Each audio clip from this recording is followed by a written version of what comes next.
sir. We talk about below poverty line families where the total income of a family is only around 30,000 rupees annually. And when we are talking about this, we are selling gas cylinders for 1,000 rupees, and even if you consider the 200 rupees subsidy which is being given, it's about 9,600 rupees, sir. For a family which is earning 30,000 rupees, we talk about the below poverty line families, you are claiming that we are giving gas for so many crores of people. I would like to know, like income tax, you have slabs where you say that up to 7 lakhs, we are not going to charge you any income tax. Honorable member, on Sir, question. Sir, question is coming, sir. So I am asking, can you consider giving subsidy for LPG at a much better rate for these BPL families, where it can be given at probably 200 rupees per cylinder for the BPL families, and maybe at a higher rate for higher income groups? Mantri ji. Thank you. Honorable Speaker, sir, I want to, with your permission, draw the attention of the honorable member to the fact that it was precisely because the capacity to pay for families which are termed as BPL or below poverty line that the Ujjwala scheme was introduced. The Ujjwala scheme, sir, when it was introduced, initially it had 8 crore connections, and these 8 crore connections were provided a good 7 or 8 months before the time. We reissued another 1 crore 60 lakh cylinders under the Ujjwala scheme, where the lady member of the household is presented free of cost a cooking top and a cylinder. Now, during the course of the pandemic, sir, when economic activity had come to a grinding halt at one stage and then it was slow, and the families who are in the below poverty line categorization were the most severely affected, the government gave 3 cylinders free of cost to those BPL families. Sir, insofar as prices are concerned, I should like to submit through you, sir, to the House that we import 60% or thereabouts, perhaps even more sometimes, of our requirements. We have to import them. The import price, sir, is linked to what is called the Saudi CP or the Saudi contract price. And the interesting thing is that the Saudi contract price during the last 2 years or so, if we have to use this as a reference period, sir, it has gone up from 250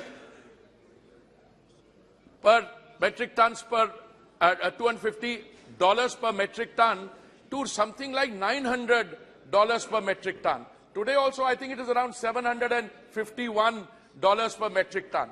Now, if your import bill is determined by the international price, then it is very interesting to analyze what the government did. Because the government is sensitive to the requirements, sir, of the consuming population, particularly, as the honourable member says, to the most vulnerable, we did not allow the cost of domestic LPG to increase. Saudi contract price, sir, went up 333%, and yet the price increase was very small for the domestic thing. In May 2022, precisely as the honourable member states, we introduced a 200... Sir, I would like to complete this. आपको इजाजत नहीं दी, आप इनका जवाब मत दिया करें। एक बात सुन लें, प्लीज बैठें, प्लीज बैठे मंत्री। कोई भी माननीय मंत्रीगण नीचे बैठे कोई व्यक्ति टिप्पणी करता है तो आप उसका जवाब मत दिया करें।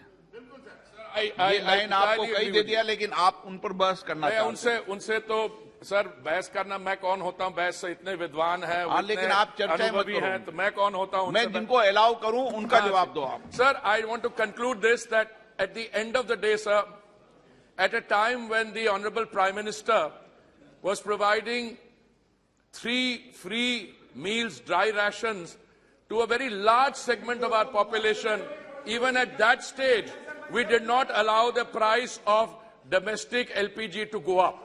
Now, at the end of the day, that 200 rupees subsidy, what is a subsidy? It is taxpayers' money.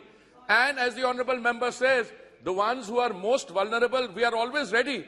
Left to this House and the Honourable Prime Minister, it would be ideal if the international or the Saudi contract price could come down from 750 further down. It would enable domestic LPG to be sold at even more economical rates. So I wish to submit this in response to what the Honourable MP has said, and I always stand ready to be able to, I would also be able to provide further details on this. Sir. Thank you, sir.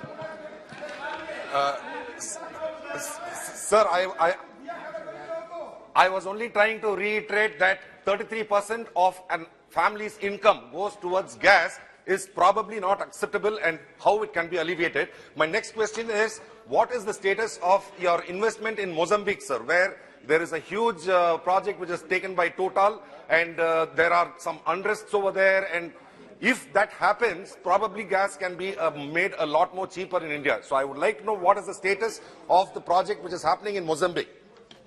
Sir, I want to thank the Honourable Member. It is my understanding that at least the context that I have set out and the international situation. Sir, as part of the many initiatives which have been taken during the last several years, import of gas, acquisition of assets outside, increasing domestic production of gas. Sir, I'd like to inform the Honourable Member through you, sir, that last year our domestic production went up by 18%. This year also it's going up 18%. But for an economy which is thriving, where the rate of growth is 6.5% and 7%, where our growth rate, sir, is 3 times the global average. So we have a situation, the more demand for energy is arising on a daily basis. Insofar as the investment in Mozambique is concerned, sir, the Honourable Member has referred to unrest. Sir, there is an issue there. We are in partnership with an international group of companies. He mentioned one of them.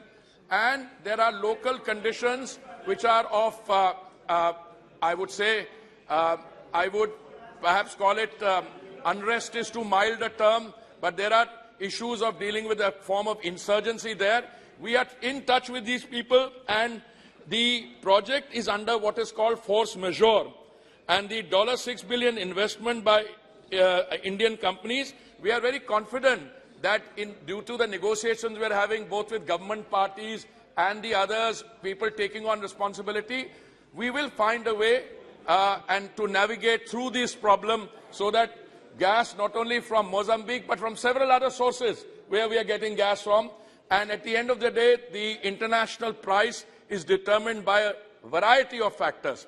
And you know, one of the analysis I read, sir, was in a few years' time this will be all a thing of the past because there will be so much gas available. But we have to navigate the next 2 or 3 years through the kind of global situation as it exists today and as it is evolving. Thank you, sir. Srimati Supriya Sule. Sir, I would just like to ask the Honourable Minister, I appreciate you saying that for Atmanirbhar Bharat in 9 years you've managed to increase, but you're still at 60%.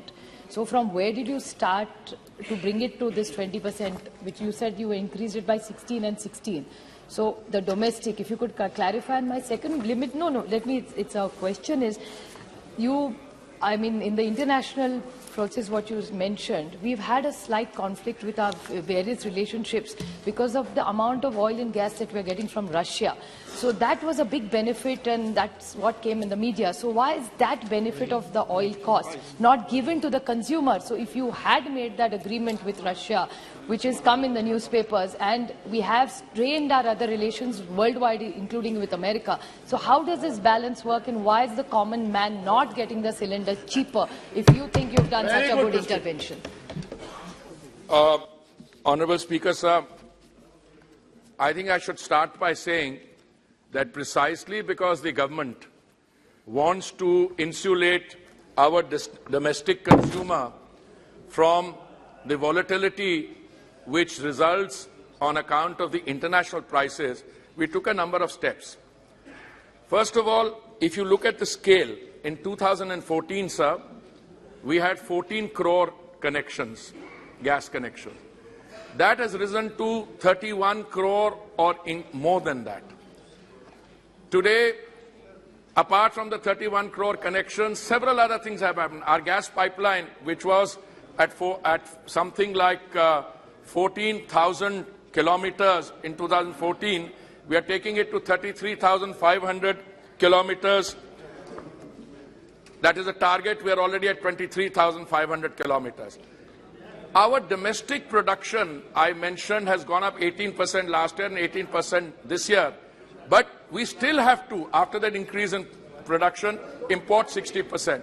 Now the issue, sir, here is oil marketing companies have not increased the price.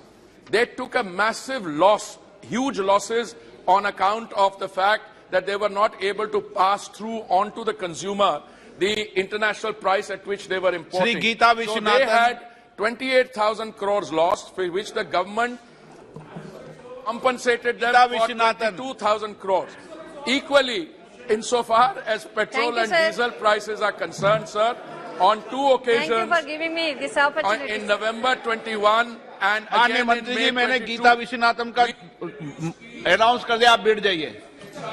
Gita Viswanathan जी।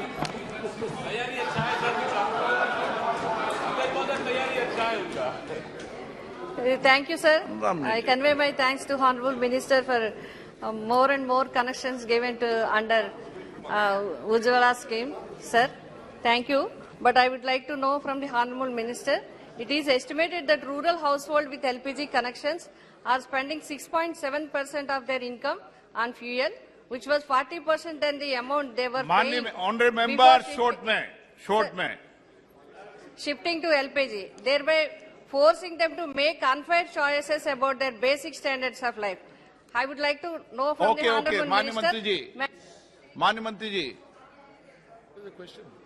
माननीय सदस्यगण, मैं आपसे फिर आग्रह कर रहा हूं, अपना question short में पूछो, नहीं तो जितना लंबा क्वेश्चन पूछोगे माननीय मंत्री जी उतना डबल जवाब देंगे। I must seek, sir, I'm happy to provide a shorter answer, provided to know what the question is. Sir, insofar as rural household spending is concerned, sir, I again reiterate, the government has taken a number of steps and very effective to insulate the consumer by bringing the price of petrol and diesel. They have not gone up since 6th April last year. Throughout the world, the increases are astronomical. In India, petrol and diesel prices in the OMC pumps have not gone up since 6th April of 2022. I think this point, sir, needs to be appreciated. Equally for gas, we have not allowed the increase in the Saudi contract price to be reflected in the domestic price. Sir, it is so easy to get excited and talk about things. The ground situation is India stands out as a shining example where the consumer has not had to face the increase in the global volatility and price increases. As I said, on 6th April 2022, petrol and diesel prices have not gone up in India, whereas they have shot up. You only need to look at what is happening in our neighboring countries. In one country, after 8 o'clock, you can't switch on the electricity because there is no energy. In another country, equally for gas, if the international price comes down, we are still willing, and if we need to look at the issues, equally, let me say, those who are recipients of or beneficiaries of Ujjwala, their consumption has gone up. I occasionally hear statements saying people don't take benefits. Average under Ujjwala, sir, is 3.68 cylinders in a thing. So think it has gone up very fast. And even those who earlier were not taking refills are now taking more and more refills. Question number 102, Shri Manoj Tiwari ji. धन्यवाद अध्यक्ष जी। मैं मंत्री जी से जानना चाहता हूं कि खादी और ग्रामोद्योग आयोग द्वारा उत्पादित खाद्य उत्पादों की गुणवत्ता में सुधार करने के लिए सरकार द्वारा कार्यान्वित की जा रही योजनाओं। Question number 102। माननीय मंत्री। अध्यक्ष महोदय, उत्तर सभा पटल पर रख दिया गया। माननीय सदस्य, मैं मंत्री जी से जानना चाहता हूं कि खादी और ग्रामोद्योग आयोग द्वारा उत्पादित खाद्य उत्पादों की गुणवत्ता में सुधार करने के लिए सरकार द्वारा कार्यान्वित की जा रही योजनाओं का ब्यौरा क्या है और पिछले 3 वर्षों में खादी क्षेत्र के आधुनिकीकरण के लिए कोई वित्तीय सहायता प्रदान की गई है क्या? माननीय अध्यक्ष महोदय, खादी विकास सुधार कार्यक्रम के अंतर्गत जो खादी में सुधार किया गया है, हमारा under khadi development and reform programme के अंतर्गत खादी उत्पादों की गुणवत्ता सुनिश्चित करने के लिए 2013 में खादी मार्क की शुरुआत की गई थी। खादी मार्क न केवल खादी उत्पादों की वास्तविकता की गारंटी देता है, बल्कि खादी को ऐसे ब्रांड के रूप में बढ़ावा देता है जो सामाजिक, सांस्कृतिक, पर्यावरण संबंधी मूल्यों को दर्शाता है। माननीय सभापति महोदय, खादी विकास योजना के विज्ञान और प्रौद्योगिकी घटक के अंतर्गत उत्पादों की गुणवत्ता बढ़ाने, कारीगरों की उत्पादकता और आय में वृद्धि करने, मानव परिश्रम को कम करने, बाजार की मांग के अनुसार नए उत्पादों को विकसित करने तथा स्थानीय कच्चे माल का कुशलतापूर्वक उपयोग करने के लिए विभिन्न अनुसंधान विकास कार्यक्रम चलाए गए हैं। माननीय मंत्री जी ने बहुत विस्तार से जवाब दिया है और मैं उसके लिए आभार प्रकट करता हूं। मगर मेरा एक पूरा प्रश्न है, जैसे हमें भारत के यशस्वी प्रधानमंत्री जी की सोच और विजन जो खादी के लिए है उस पर बहुत गर्व है अध्यक्ष जी, और हमें पता है कि इसी के कारण आज युवाओं में खादी फैशन ट्रेंड कर रहा है। दो तीन बातें बहुत महत्वपूर्ण है जो हमें डेटा में मिला है कि इस समय निफ्ट के समान ही खादी भी फैशन वर्ल्ड की पसंद बन रही है अध्यक्ष जी, और खादी क्षेत्र के कामगारों की आर्थिक स्थिति को सुधारने के लिए प्रधानमंत्री जी बहुत चिंतित रहते हैं, जैसे युवाओं में खादी ट्रेंड हो वैसे ही। और मुझे एक अच्छी बात और आई है कि खादी ग्रामोद्योग केंद्र के जो अध्यक्ष हैं वो गांव-गांव प्रवास भी कर रहे हैं। पर मेरा प्रश्न है कि मंत्री जी बताएंगे कि जैसा वर्षों से जो गरीब कामगार हैं जो इस खादी को बनाने में सूत काटते हैं, जिनके लिए प्रधानमंत्री जी हमेशा चिंतित रहते हैं कि इनकी आर्थिक स्थिति अच्छी हो, क्या उनका वेजेस बढ़ाने का कोई प्रावधान है, कोई योजना है, उसमें जानकारी चाहता हूं। माननीय अध्यक्ष महोदय, विशेष रूप से निफ्ट की जो बात की है उसके लिए गांधीनगर, बेंगलोर, कोलकाता और शिलांग में हब बनाए गए हैं, जिससे उनके कामों को ज़्यादा से ज़्यादा काम किया जा सके और नई नई फैब्रिक का उत्पादन किया जा सके। घरेलू अंतर्राष्ट्रीय बाजार उच्च स्तरीय फैब्रिक कपड़ों के गुणवत्ता मानकों को प्रसार किया जा सके। विशेष रूप से हमारे जो माननीय सदस्य हैं उन्होंने कहा है कि हमारे जो कारीगर हैं उनकी गुणवत्ता के लिए, उनकी सुधार के लिए क्या कुछ पैसा बढ़ाया जा रहा है। विशेष रूप से जब वो कर्तन करते हैं तो उन्हें 7.5 रुपए दिया जाता है एक कर्तन पर, लेकिन इसे बढ़ाने का प्रावधान किया गया है, इसमें कुछ न कुछ पैसा बढ़ाया जाएगा। निशिकांत दुबे। धन्यवाद सभापति महोदय, अध्यक्ष जी। माननीय प्रधानमंत्री जी के कारण खादी आज 1.5 लाख करोड़ से ऊपर का टर्नओवर कर रहा है। मेरा बड़ा साधारण सा सवाल है सर कि जो केवीआईसी है उसके जो बड़े बड़े शोरूम हैं वो दिल्ली, मुंबई, जयपुर, भोपाल, गोवा, और खादी ये रूरल एरियाज में रोजगार का बहुत बड़ा साधन है। और जो 298 क्लस्टर हैं खादी के, उसमें 250 क्लस्टर वैसे हैं जो कि इसी वेस्टर्न इंडिया में मौजूद है सर। ईस्टर्न इंडिया इससे अछूता है। मेरा आपके माध्यम से मंत्री महोदय से साधारण सा प्रश्न है कि वर्कसेट प्रोग्राम, मिशन सोलर चरखा, स्फूर्ति, वर्किंग कैपिटल, हनी मिशन और जो कंपटीशन आ रहा है दुनिया में खादी को प्राइवेट सेक्टर से जो आ रहा है या हैंडलूम सेक्टर से अलग हटकर जो मशीन मेड कपड़े पर आ रहा है, उसके बारे में ईस्टर्न इंडिया के डेवलपमेंट के लिए, खासकर बिहार, झारखंड, उत्तर प्रदेश, राजस्थान और बंगाल और नॉर्थ ईस्ट के लिए जो समस्याएं हैं जहां खादी की प्रेजेंस कम है, उसके लिए भारत सरकार क्या कर रही है?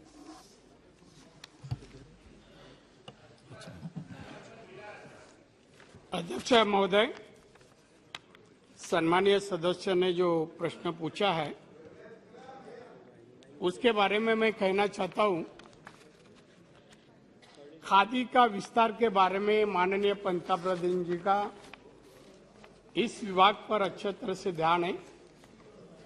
खादी का विस्तार होने के लिए काफी तरह की योजना है, आज तक शुरू हो गई है, उसका संदर्भ अभी अभी राज्य मंत्री ने दिया है। क्लस्टर के बारे में जो राज्य में जिस इलाके में क्लस्टर अभी तक पहुंचे नहीं है, वहां क्लस्टर देने के प्रयोजन सरकार कर रही है और रोजगार भी बढ़ाने का कोशिश है। खादी से रोजगार बढ़ाने की कोशिश करने के लिए ये प्रावधान किया जाता है और खादी में अलग अलग योजना, गुणवत्ता में सुधार, चरकों में जो सुधार, इसमें कौशल्य विकास के माध्यम से, आधुनिक टेक्नोलॉजी की वजह से ये खादी में सुधारने का काम चालू है और ज्यादा रोजगार निर्माण करके उत्पादन खादी के कामगार को बढ़ाने की कोशिश चली है। Shrimati Kanimozhi. Sir, we know that the Khadi craftspeople and the weavers have been really affected during COVID. But in the minister's reply, I see that the financial assistance has been reduced drastically from 31.28 crores to 7.39 crores. Why is it you supposed to be helping them and aiding them? You've been reducing that, and the Center of Excellence for Khadi has been set up in NIFs in Ahmedabad, Bangalore, Calcutta and Shillong. Why has Chennai been left out? Thank you. Very good question. माननीय मंत्री जी। अध्यक्ष महोदय, चेन्नई को छोड़ा नहीं गया है। जहाँ रिक्वायरमेंट थी, आवश्यकता थी, वहाँ फंड वहाँ भेजा गया, उसकी नियुक्ति करते गई। 19-20 में 31 करोड़ दिए गए थे, 20-21 में 12 करोड़ दिए गए थे, 21-22 में 7 करोड़ दिए गए। एक जो अमाउंट कम होती गई है, उसी समय बैंक के माध्यम से जो लोन मिले थे 150 करोड़, आज भी 145 करोड़ इस डिपार्टमेंट के बाद बैलेंस है। वो जहाँ भी आवश्यकता है खादी के लिए, खादी की टेक्नोलॉजी पहुंचाने के लिए, खादी के चरखा चलाने वाले को वहाँ कुछ ही चीज की आवश्यकता हो तो 145 करोड़ आज भी डिपार्टमेंट के पास है। Shri B Mehtab ji. Thank you, Honorable Speaker, sir. Khadi एक इमोशनल कनेक्शन हमारे सबके साथ, सब परिवार के साथ है। हैंडस्पन खादी, यही उसकी खूबियत है। और इसलिए मैं जानना चाहता हूं, एक तो प्रोडक्शन और दूसरा मार्केटिंग। प्रोडक्शन के ऊपर ज्यादा जोर हम दे रहे हैं या मार्केटिंग के ऊपर ज्यादा जोर दे रहे हैं? आपका उत्तर आएगा, हम दोनों पर दे रहे हैं। पर अगर आप विस्तार से जाएं, प्रोडक्शन इस कई सालों में कहां बढ़ी है और किस चीजों पर बढ़ी है? Khadi was supposed to be a poor men's dress और poor women's dress, पर हम इसको मिडिल क्लास और कंज्यूमर दुकान के जरिए इसको बिकने के लिए काफी कोशिश कर रहे हैं। तो हमारी प्रायोरिटी क्या है मार्केटिंग के हिसाब से और प्रोडक्शन के हिसाब से? जैसे निशिकांत जी ने कहा और कानीमोड़ी जी ने अभी कहा कि ज्यादा से ज्यादा पैसा आपके पास रहने से कुछ फायदा नहीं होगा। आपको अगर डिस्ट्रीब्यूट करना है, स्टेट वाइज डिस्ट्रीब्यूट ना करें, पर रीजन वाइज इसको डिस्ट्रीब्यूशन अगर सही ढंग से हो तो ये ज्यादा महत्व रखेगा। इस सिलसिले में मैं सरकार की मनीषा जानना चाहता हूं। माननीय मंत्री जी। अध्यक्ष महोदय, माननीय सदस्य महोदय ने जो प्रश्न पूछा है, खादी तो आम आदमी या आम कामगार गरीबों के लिए रोजगार प्राप्त करने के लिए एक खादी के माध्यम से काम किया जाता है। खादी में सुधार हो, ज्यादा से ज्यादा कामगार को रोजगार मिले, अच्छा उत्पन्न मिले, इसमें कोशिश में सरकार काम कर रहा है। जहां आवश्यकता है इसमें काफी स्किल डेवलपमेंट के माध्यम से भी हम सुधार कर रहे हैं। और जो बेस है खादी का, खादी शुरू किया जिस कारण से वो बेस शुरू रहे, क्वालिटी वाइज खादी अच्छा निर्माण हुए और मार्केटिंग इसलिए कर रहे हैं कि उसे मार्केटिंग करेंगे। जो कामगार खादी बनाते हैं, कपड़ा बनाते हैं, वो मार्केटिंग करने के बाद ही उनको पैसा आ जाएगा। तो हमारा ध्यान खादी में रोजगार देना है, कामगारों को पर कैपिटा इनकम में किस तरह से सुधार हो, यह हमारा सरकार का उद्देश्य है। क्वेश्चन नंबर 103 is मोहन भाई कुंडारिया। माननीय मंत्री जी। Sir, a statement is laid on the table of the House. माननीय सदस्य।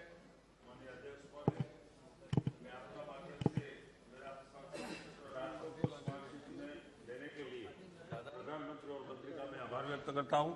खास करके राजकोट स्मार्ट सिटी में 71 प्रोजेक्ट परियोजना में स्टार्ट किया था, उसमें से 33 परियोजना पूर्ण हुई है। 38 परियोजना का काम चालू है। सरकार की 2017 से 2023 तक 5 वर्ष की परियोजना था। वो जो प्रोजेक्ट 38 चालू से उसमें समय मर्यादा बढ़ाने के लिए सरकार कोई सोच रहा है क्या? Honorable Speaker, sir, I want to thank the honorable member for raising this question on the smart city project in Rajkot. और जैसे माननीय सांसद ने कहा, यहाँ पे राजकोट में टोटल 71 प्रोजेक्ट हैं 2161 करोड़ के कॉस्ट के लिए। इसमें 33 प्रोजेक्ट ऑलरेडी कंप्लीट हो गए हैं 803 करोड़ के, और 38 प्रोजेक्ट जो हैं 1355 करीब करोड़ के, which is work in progress. Sir, अभी ये जो योजना है इसमें फंडिंग जो है जून 2023 तक की हमने प्रोविजनिंग की है, और जिस तरीके से राजकोट में काम हो रहा है, माय असेसमेंट सर इज के Rajkot is one of the more successful amongst the successful smart city projects. और हमारा जो सिस्टम है, जैसे प्रोजेक्ट कंप्लीट होता है और उसका कंप्लीशन सर्टिफिकेट आता है, तो हम अगली सेगमेंट के लिए भी प्रोविजनिंग और जो हुई है उसमें पैसा रिलीज कर देते हैं। तो मुझे पूरी उम्मीद है कि अब से लेके जून तक जो भी हमारे पास समय है उसमें हम इनकरेज करेंगे राजकोट की smart city special purpose vehicle को, और जो भी ओवरसाइट हो रही है हम स्टेट गवर्नमेंट भी इसमें ओवरसाइट करती है। जो 6 उनकी स्मार्ट सिटीज हैं गुजरात में, हम केंद्र सरकार से भी करते हैं, और हमें विश्वास है कि काम समय से पूरा हो जाएगा, और इसके लिए हम उनको इनकरेज करते रहेंगे। माननीय अध्यक्ष महोदय, गुजरात में स्मार्ट सिटी में 6 शहर को चयन किया है। नेक्स्ट प्रोजेक्ट में गुजरात में नया कितना शहर में वो प्रोजेक्ट का लाभ मिलेगा? देखिए सर, केंद्रीय सरकार की तरफ से जो फंडिंग है स्मार्ट सिटीज प्रोजेक्ट्स के लिए, वो है total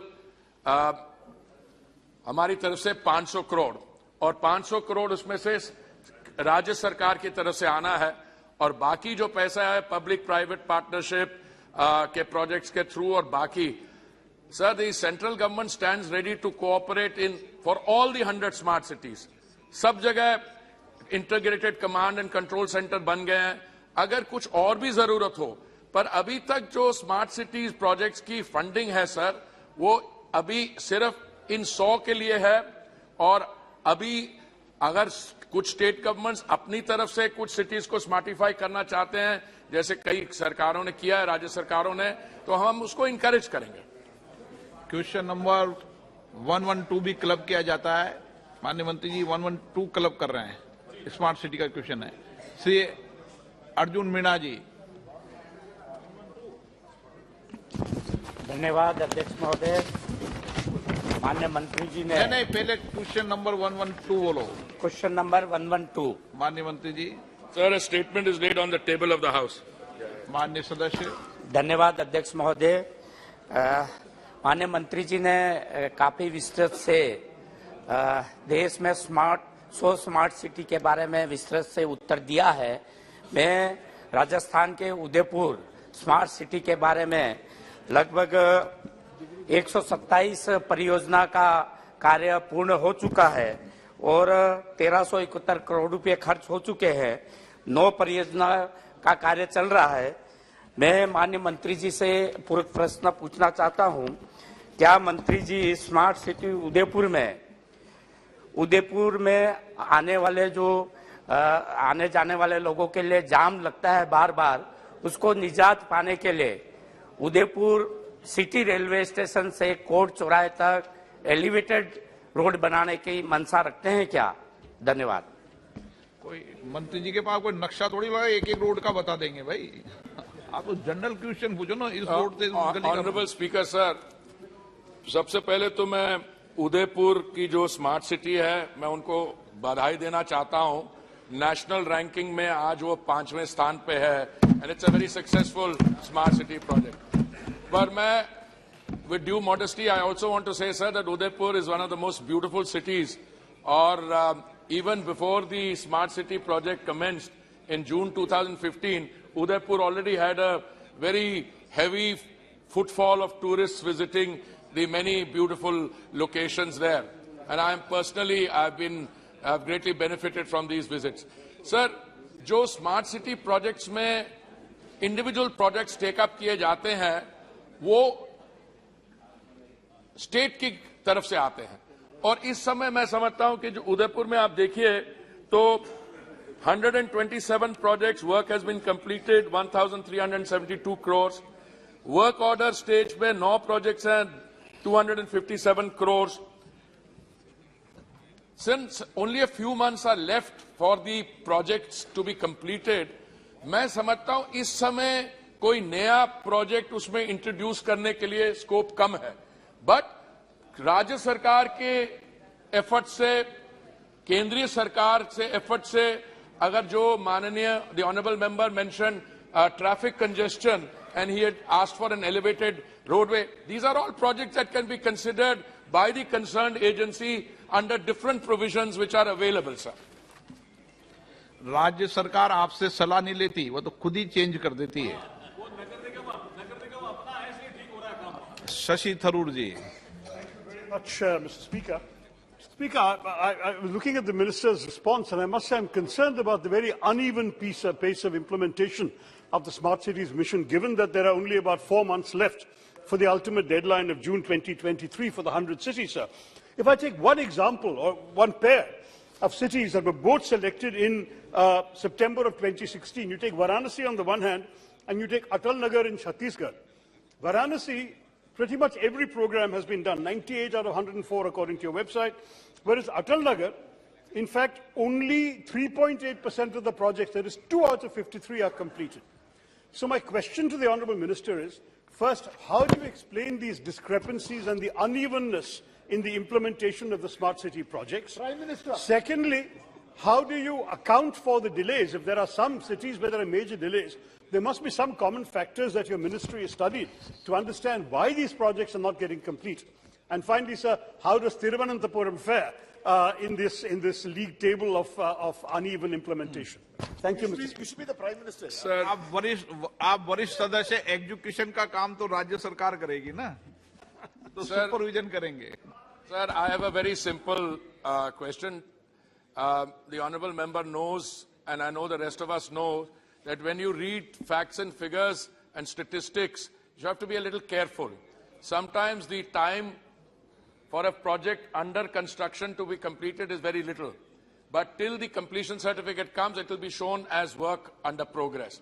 Sir, almost all 100 cities are doing fairly well. Some, due to the COVID period, there was a slowdown, or there were local factors, जैसे आपने सर हिंट किया from the chair, कि जो राज्य सरकारें होती हैं उनका भी इसमें रोल होता है। सो अभी जो केरला में स्मार्ट सिटी प्रोजेक्ट है, मैं समझता हूं इस पे हमें honourable member and I can have a special seminar along with other members to discuss it, but I don't think that it would be appropriate for me to share my assessment on why some things don't happen in state governments. It may not be in the spirit of the discussion we are having. There are also other factors, common factors, where oversight is effective, where the advisory committee for the projects are meeting. अब एक प्रश्न उठा था sir Rajkot की smart city के बारे, मुझे बहुत खुशी होती है आपको ये बताने में कि उसकी जो एडवाइजरी कमेटी है, जिसमें honourable MP is also a member, उनकी 16 मीटिंग्स हो चुकी हैं। हर एक क्वार्टर में उनकी मीटिंग होती है। तो जहां पे the local MPs and elected representatives take this thing, there's a very big difference. जहां तक ये uneven progress है, I would request कि जब हमारी आप वेबसाइट भी देखें तो उसमें वेबसाइट में भी देखें तो वेबसाइट भी देखें, Varanasi was declared a smart city in September 2016.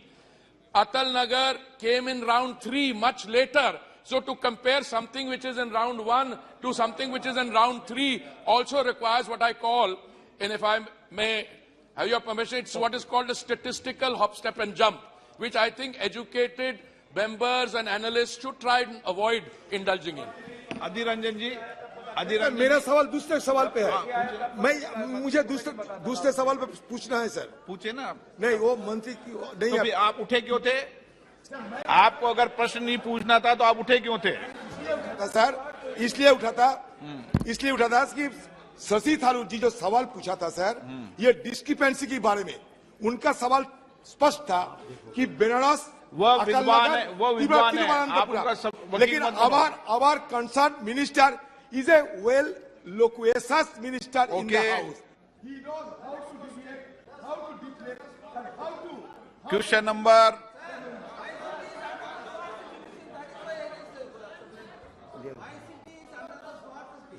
Smart city तो 100 मेंबर ऑफ पार्लियामेंट की 100 को अलाउ कर दूंगा क्या? 100 सिटी 100 मेंबर ऑफ पार्लियामेंट के स्मार्ट सिटी तो 100 को अलाउ कर दूंगा क्या? No 104 Shri B B Patil. B B Patil sir just small question, जवाब पटल पर रखा है। Shri Dayanidhi Maran. Thank you, Speaker, sir. Sir, Minister is a very dynamic minister, and he has all the data in his hand.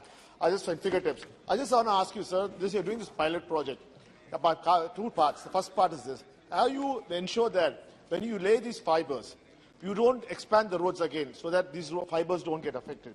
And is this fibers which are laying for along with the national highways, will it be exclusively for the national highway program, or will it also be leased out to other private operators like internet ISPs and other service providers?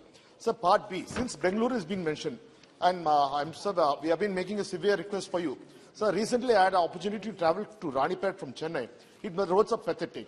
So all the land has been given by the state government. The expansion work is all lands, but your contractors have gone to the court. For the last 4 years, sir, the Chennai-Bengaluru highway is in a mess. It takes nearly to cross, say 100 kilometers. It takes 4.5 hours. It's in a very pathetic state. So I know you will come and tell me that because all the contractors have got to court. Sir, what is this process? How do you overcome it? So why should a common man or why should the people of Tamil Nadu suffer? Because your contractors or your people are not able to ensure that these contractors fall in line. So please ensure that these projects are completed on time. Thank you, sir. Honorable Chairman, sir, basically the problem related with the Chennai-Bangalore Express Highway, I just got opportunity to visit on the site. The problem is not with my department. Here I need your cooperation for that. Aggregate is not available. Sometimes the permission given for 3 months, after 3 months again to get new permission is a difficult task. Then there is no permission for mining. Also there is a big problem. Then how we can make the roads? The problem is land acquisition is a problem. Environment, forest clearance is not there. Still, Bangalore side express highway is really, the progress is very good. But still as Tamil Nadu, we don't have land, we don't have clearances, then how the contractor are going to work for that? That is to be a big problem. I am really thankful for you that I need your cooperation, particularly I want to work for Tamil Nadu. We have a lot of projects. Many times I explain it to the Honorable Member of Parliament. And many times I have given my representation to Honorable Chief Minister also, that as far as without land, without environment clearance, how it is possible for us to construct the roads. So exactly, I am with you. We want to complete this Chennai-Bangalore Express Highway. And actually my target is to complete this project up to end of this December this year. This will take from Chennai to Bangalore 2 hours. And actually at time I visited Bangalore to Mysore. The work is completed. In next month, Prime Minister is, we are talking with the PMO, taking date for that, and it will be only 1 hour from Bangalore to Mysore. I understand the importance of the road, and 100% we will try our level best to clear it, but also your cooperation will be there. It will be a great thing for me to complete the project.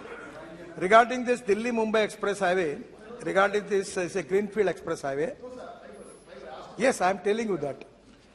We are working on that. About our mandate is only to construction of road. But now in many times, petroleum minister, they need land acquisition for making of gas pipeline, making of petrol and diesel, other things they need. They are making a lot of big projects. Then there is some of the optic fiber, the other department are doing a lot of work. The idea is, experimentally for a pilot project, we are doing 2 projects. One is Delhi-Mumbai Expressway, Greenfield Expressway, and the other is Hyderabad-Bangalore Industrial Corridor, that is Brownfield Expressway. We have already appointed the agency Andhra Pradesh Urban Infrastructure Asset Management Limited, appointed by our NHLML, that is the organization in our NHI. And now the planning is that the cost is very high, because it comes in crores, 6 to 7 crore rupees per kilometer. The idea is we can make a duct where we can make a petroleum pipeline, we can make IT fiber line. Also there will be pipe, PVC pipe or the LDP pipe or HDP pipe for using for optic fiber cable. Then we can use electric cable also, and that can be easy because we don't need any land for that, because already acquisition is there. We can save the money on that. So Prime Minister program on Gati Shakti, we have to create cooperation, coordination and communication between the stakeholders. On the basis of that we are doing. But now I am thankful for Honorable Member to asking me this question. Now we are framing the policy, whether it is possible to work on BOT. If the private people can invest the money in duct, and then we can give these services to the concerning department, it can be 100% whether it is possible or not. But because of today, when I was taking the briefing, we have taken a decision to formulate the policy on PPP mode. If it is not economically viable on PPP mode, we can make it in hybrid annuity mode. We will finance some subsidy for that. But this is the need of the hour, because as far as the target of our government is concerned regarding the popularity of internet and other things, it is very important. And I feel that this is the time that our target is to make the optic fiber cable up to 50 lakh kilometers. So we need to connect villages also. And because of 5G also, there is a great importance for that. We are working on the process, but basically my mandate is only for road construction. That is with the IT ministry and other ministries are there. But we have the land is ready. In Delhi-Mumbai Express Highway, we have a land available 120 meter. The one lane is only 3.5 meter. We are first stage making only 8 lane. We can go up to 16 lane. Still, we can give land for bullet train. Today, tomorrow, even if they want to start bullet train work from Delhi to Mumbai, land is available. We are also thinking on line of Hyperloop and something. And also the Delhi-Jaipur highway. The first time, the Prime Minister is going to inaugurate at 12, where we are planning for making of e-highway. From Delhi to Jaipur, the electric cable will be there. And the futuristic technologies are concerned. The idea is our truck and buses like the train, they're taking the advantage of that cable and going through Delhi to Jaipur. We are working on that, and that is also a first pilot project. I don't know whether how it can going to be a success, but it is a first trial for that. I am very much thankful for you for asking me this question. And again, I am humbly request you, all members of Tamil Nadu, in your constituency regarding NHI work, please cooperate us. We want to do it. Question number 105, Srimati Sajda Ahmad. माननीय मंत्री जी, उत्तर सदन के पटल पे रखा गया है माननीय अध्यक्ष महोदय। श्री अधीर रंजन चौधरी जी, सर मत तो आई नहीं ना सर, मेंबर नहीं है सर। अच्छा sir, the issue is that the question that has been raised under part 2, I mean B, whether the government has taken note that the huge virtual water trade of India is a great concern for water security, and if so, the details thereof. In your reply, in part B, you just check it out. that this has not been spelled out in an elaborate manner. BC has been marked, but the core issue of virtual water trade has been conspicuously absent in your explanation in Part B and C. We know that in the year 1993, the virtual water trade was conceived by Tony Allen. The name itself implies import and export of hidden water in various products. We don't have any idea of what is called virtual trade because people are not aware of it. I personally even not aware of it. Do you have any policy of virtual water trade in India? And what are the challenges and what are the benefits? Have you ever estimated on it? Because in the prevailing situation, I think this could be considered. But the question was raised, but the answer is seriously deficient. So that is why I thought it prudent to flag your attention. धन्यवाद माननीय अध्यक्ष महोदय। माननीय सदस्य ने virtual water trade के बारे में अपनी अनभिज्ञता और सदन की अनभिज्ञता के बारे में चर्चा की है। जिन सज्जन का नाम माननीय सदस्य ने लिया है, उन्होंने एक अध्ययन करके ऐसा बताया कि बहुत सारे क्योंकि जो भी कुछ उत्पादन होता है, चाहे भोजन का उत्पादन है, जो कपड़े हम पहनते हैं उसका उत्पादन है, जो हम सेवाएं जो हम उपयोग में लेते हैं, हर एक तरह की सेवा में कहीं न कहीं पानी की आवश्यकता होती है। जो कृषि के उत्पाद भारत एक्सपोर्ट करता है, उसको लेकर के माननीय सदस्य ने चिंता व्यक्त की थी कि हम जो चावल निर्यात करते हैं, हम गेहूं निर्यात करते हैं, हम कपास निर्यात करते हैं, हम चीनी निर्यात करते हैं, ये सभी वाटर गजलिंग क्रॉप्स हैं और इनके निर्यात के चलते हम वर्चुअली पानी को निर्यात कर रहे हैं, जो कि भारत जैसे देश में जिसमें पानी की कमी है, निश्चित रूप से चिंता का विषय है। मैं माननीय सदस्य की जानकारी के लिए बताना चाहता हूं कि भारत सरकार ने जो कृषि के क्षेत्र में पानी उपयोग होता है, इसके उपयोग को कम करने के लिए निरंतर प्रयास किए हैं। माननीय प्रधानमंत्री जी के नेतृत्व में हमने स्मार्ट इरिगेशन को बढ़ावा देने के लिए, प्रेशराइज पाइप्स के माध्यम से इरिगेशन को बढ़ावा देने के लिए, जिसके लिए सामान्यतः माना जाता है कि 20% पानी की बचत होती है। और मैं यहाँ उल्लेख करना चाहता हूँ मध्य प्रदेश का, कर्नाटक का, महाराष्ट्र का, गुजरात का, इन सरकारों ने इस दिशा में बहुत बेहतरीन काम किया है। इसके अतिरिक्त जो है पर ड्रॉप मोर क्रॉप से आपको जानकारी होगी, माननीय प्रधानमंत्री जी ने कहा कि हमें हर एक बूंद से अधिकतम उत्पादन हो सके, इस दिशा में काम करना चाहिए। माइक्रो इरिगेशन को प्रमोट करने के लिए भी सरकार काम करती है। इन सब के अतिरिक्त भी यदि मैं माननीय सदस्य और सदन की जानकारी के लिए निवेदन करना चाहता हूं, आप सबको इस विषय का संज्ञान है कि इस वर्ष को भारत के माननीय प्रधानमंत्री जी के आग्रह पर और अनुरोध पर मिलेट ईयर के रूप में घोषित किया गया है। मैं ऐसा मानता हूं कि जिस तरह से दुनिया में फूड पैटर्न्स चेंज हो रहे हैं और उसके कारण से जो अवेयरनेस बढ़ रही है, it's an opportunity for our nation, क्योंकि हम दुनिया में सबसे ज्यादा मिलेट्स पैदा करने वाले देश हैं, सबसे ज्यादा वैरायटी ऑफ मिलेट्स पैदा करने वाले देश हैं। अगर इस समय में हम अपने किसानों को उसमें प्रोत्साहित करके अपने देश में और पूरे विश्व भर में उपभोग के लिए मिलेट्स पैदा करें तो हम वाटर फुटप्रिंट को नीचे ला सकते हैं। इसके अतिरिक्त भी वाटर फुटप्रिंट को कम करने के लिए विशेष रूप से, क्योंकि ये चावल के संदर्भ में कहा गया है, चावल के उत्पादन में आईसीआर ने इस तरह की सीड वेराइटीज को डेवलप किया है कि उन सीड वेराइटीज से पानी के उपयोग को 1/4 25% तक लाया जा सकता है। जहां 1.2 से 1.8 मीटर तक स्टैंडिंग वाटर, क्यूबिक मीटर तक स्टैंडिंग वाटर की आवश्यकता है, उसको 30 सेंटीमीटर तक रिड्यूस किया जा सकता है।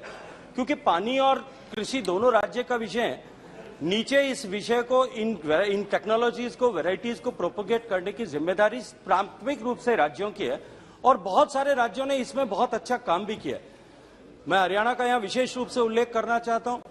उन्होंने चावल के उत्पादन के रकबे को घटाने के लिए एक इंसेंटिव स्कीम शुरू की और उसके कारण से लगभग 1 लाख हेक्टेयर रकबा उन्होंने पायलट प्रोजेक्ट के माध्यम से जो है वो डाइवर्सिफाई करने में सफलता प्राप्त की है। इसी तरह के प्रयास महाराष्ट्र ने भी किए कि जब देवेंद्र फडणवीस जी की सरकार थी, उन्होंने कहा कि गन्ना और जो है कपास केवल ड्रिप इरिगेशन से ही उगाए जा सकते हैं। हमको निश्चित रूप से इस दिशा में संवेद स्वर से हम सबको भी बात करना पड़ेगा, काम करना पड़ेगा। हमको अपने क्षेत्र में, हम सब लोग अपने अपने क्षेत्र के प्रतिनिधि भी हैं और हम अपने क्षेत्र के लीडर्स भी हैं।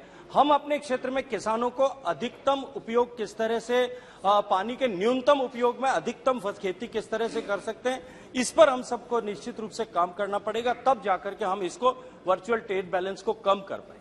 Question number 106 Shri Dushyant Singh ji. तो चेयर सर। माननीय मंत्री जी। पटल पर रख दिया गया। धन्यवाद speaker ji. I would like to ask the honour minister, आदरणीय प्रधानमंत्री जी ने बड़े अच्छे काम किए हैं और उन्होंने उनके निर्देश में रीजनल कनेक्टिव स्कीम का काम शुरू किया गया है और जिसमें हब एंड स्पोक का काम शुरू किया गया है कि मतलब बड़े एयरपोर्ट से छोटे एयरपोर्ट बड़े एयरपोर्ट को लिंक करना था। इसमें इंफ्रास्ट्रक्चर का जो डेवलपमेंट किया गया है, अभी ट्रैवल अब बढ़ चुका है। मेरा प्रश्न मंत्री जी से ये है कि वर्तमान के जो एयर ट्रैफिक कंट्रोल ऑपरेटर्स हैं, एक कमेटी रिपोर्ट आई है, पेपर में भी लिखा गया है कि वर्तमान में जो वॉच ड्यूटी टाइम लिमिटेशन है, इसकी जो रेस्ट रिक्वायरमेंट्स हैं, इसमें लोगों को इसमें जो ये क्या गया है कि डीजीसीए ने मांगा है कि रूल्स की वर्किंग कंडीशन को बदलने का, कि वर्तमान की जो एग्जेम्पशंस हैं उसको 5 टाइम्स अभी पुअर कंडीशंस हैं इनके जो हमारे एयर ट्रैफिक कंट्रोलर्स हैं। क्या सरकार जो रिक्वायरमेंट्स हैं उसको सतुन करेंगी और क्या नई पोस्ट जो एयर ट्रैफिक कंट्रोलर्स की पोस्ट है वो करने के लिए प्लानिंग करेंगी और ये कब तक होगा जिससे हमारे पूरे देश में जो आरसीएस एयरपोर्ट्स हैं और बाकी के एयरपोर्ट्स हैं इसका पूरा लाभ ले पाएंगे? धन्यवाद सर। अध्यक्ष महोदय, जहां तक एटीसीओज का सवाल है, डीजीसीए इनकी पूरी जानकारी रखता है, इनके बारे में पूरी तहकीकात करता है और एक का नंबर रखता है कि इतने एटीसीओज होने चाहिए। उसके हिसाब से हम उतने एटीसीओज के लिए रिक्रूटमेंट करते हैं, उनकी ट्रेनिंग करते हैं। मैं बताना चाहूंगा कि हमारे मंत्रालय ने 2021 से अब तक 792 लोगों की रिक्रूटमेंट की है और इस समय 456 एटीसीओज के लिए कार्य प्रगति पर है ताकि ये ट्रेन होकर अपनी अपनी जगह पर जा सके। जहां पर एटीसीओज की कमी होती है वहां पर वॉचार्स उसी हिसाब से कम कर दिए जाते हैं ताकि जो वहां पर एक्चुअल ट्रैफिक की रिक्वायरमेंट है उसके हिसाब से कार्य किया जा सके। हमारा सतत प्रयास है कि हम जो भी रिक्वायरमेंट हमको दी जाए उसको पूरा करें ताकि हमारे यहां किसी प्रकार की कमी ना आए। सेकंड सप्लीमेंट्री सर, मैं राजस्थान के उस भाग से आता हूं जो एक एस्पिरेशन डिस्ट्रिक्ट है सर। झालावाड़ और बारां में हमारे झालावाड़ का जो एयरपोर्ट बनने जा रहा है वो राजस्थान का सबसे बड़ा एयरपोर्ट बनने जा रहा है। मैं माननीय मंत्री जी से मैं जानना चाहता हूं कि जहां हाड़ौती में जैसे आपका क्षेत्र आता है, आपके क्षेत्र में भी एयरपोर्ट बनना चाहिए, हमारे क्षेत्र में भी एयरपोर्ट बनना चाहिए, हाड़ौती में के साथ साथ पूरे राजस्थान में एयरपोर्ट बनना चाहिए। क्या वर्तमान की सरकार राजस्थान के लिए जो आरसीएस रूट्स में हमारे एयरपोर्ट्स में नए रूट्स प्लान करेंगी और प्लान करने के साथ हमें अश्योरेंस चाहिए कि हमारे एस्पिरेशन डिस्ट्रिक्ट के लिए क्या सरकार हमारे आरसीएस रूट्स करके देगी जिससे हमारे जो नए एयरपोर्ट बनेंगे, जिससे हमारे जो बच्चे पढ़ने आते हैं हमारे क्षेत्र में, बिहार से आते हैं, उत्तर प्रदेश से आते हैं, नॉर्थ ईस्ट से आते हैं, उनको आने जाने में और अब जो हब एंड स्पोक का जो आपका स्कीम अब चल रहा है, क्या हमारे छोटे छोटे एयरपोर्ट्स को भी आप प्रोत्साहन करेंगे और आरसीएस रूट से जोड़ेंगे और क्या झालावाड़ को इस रूट से आप जोड़ने की प्लानिंग कर रहे हैं क्या? अध्यक्ष महोदय, जहां तक का आरसीएस या उड़ान का सवाल है, सबसे पहली चीज तो मैं कहना चाहूंगा कि एक ऐसी स्कीम है जिससे कि उड़ान और हवाई जहाज से चलने का डेमोक्रेटाइजेशन हुआ है। उड़ान एक मार्केट ड्रिवन स्कीम है जिसके अंदर एयरलाइंस समय समय पर जो बिड्स होती हैं उसके अंदर भाग लेती हैं और जिन रूट पर वो जाना चाहती हैं अपने व्यवसाय के एनालिसिस के बाद उसको वो लेती हैं। तो अगर कोई भी एयरलाइन झालावाड़ जाने के लिए तैयार होती है तो हमें कोई आपत्ति नहीं है, हम झालावाड़ को उसी हिसाब से डेवलप करने की कोशिश करेंगे।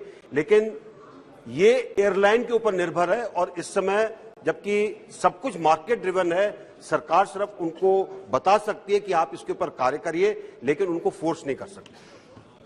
श्री रितेश पांडे। धन्यवाद आदरणीय अध्यक्ष जी। अध्यक्ष जी, मैं आपके माध्यम से माननीय मंत्री जी से ये पूछना चाहता हूं कि एयर ट्रैफिक कंट्रोल ऑपरेटर्स की संख्या और बढ़ाने के लिए लखनऊ के ऊपर जो ज्यादा ट्रैफिक है, अयोध्या वहां से मात्र 120 किलोमीटर दूर है, जहां पे एयरपोर्ट बनकर के लगभग तैयार हो गया है। वहां पे फ्लाइट्स आने से एयर ट्रैफिक कंट्रोलर्स की वहां एम्प्लॉयमेंट और बढ़ेगी और अयोध्या और अंबेडकर नगर, आजमगढ़ जैसे जिलों के लिए एक उपलब्धि जो है वहां पे, बस्ती भी जो है वहां पे एक उपलब्धि बढ़ेगी। तो ये एयर ट्रैफिक कंट्रोलर्स की नियुक्तियां बढ़ाने के लिए क्या अयोध्या एयरपोर्ट को आप जल्द से जल्द चलवा करके वहां पे एयर ट्रैफिक कंट्रोलर्स को आप नियुक्त करेंगे और वहां पे जो लखनऊ का ज्यादा ट्रैफिक है वो डाइवर्ट होगा, एयर ट्रैफिक है वो डाइवर्ट होगा कि नहीं और कब तक होगा? धन्यवाद। अध्यक्ष महोदय, सबसे पहले तो मैं कहना चाहूंगा कि ट्रैफिक डाइवर्ट नहीं किया जाता, सिर्फ जब कोई इमरजेंसी आती है तभी डाइवर्ट होता है।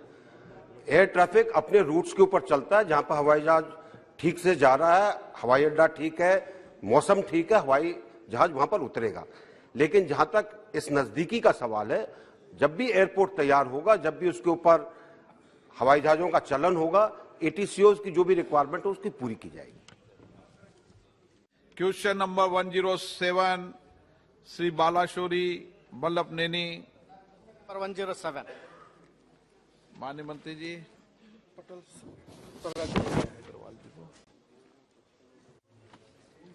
Sir, the allocation for education empowerment of minorities has come down in 2022 to 24.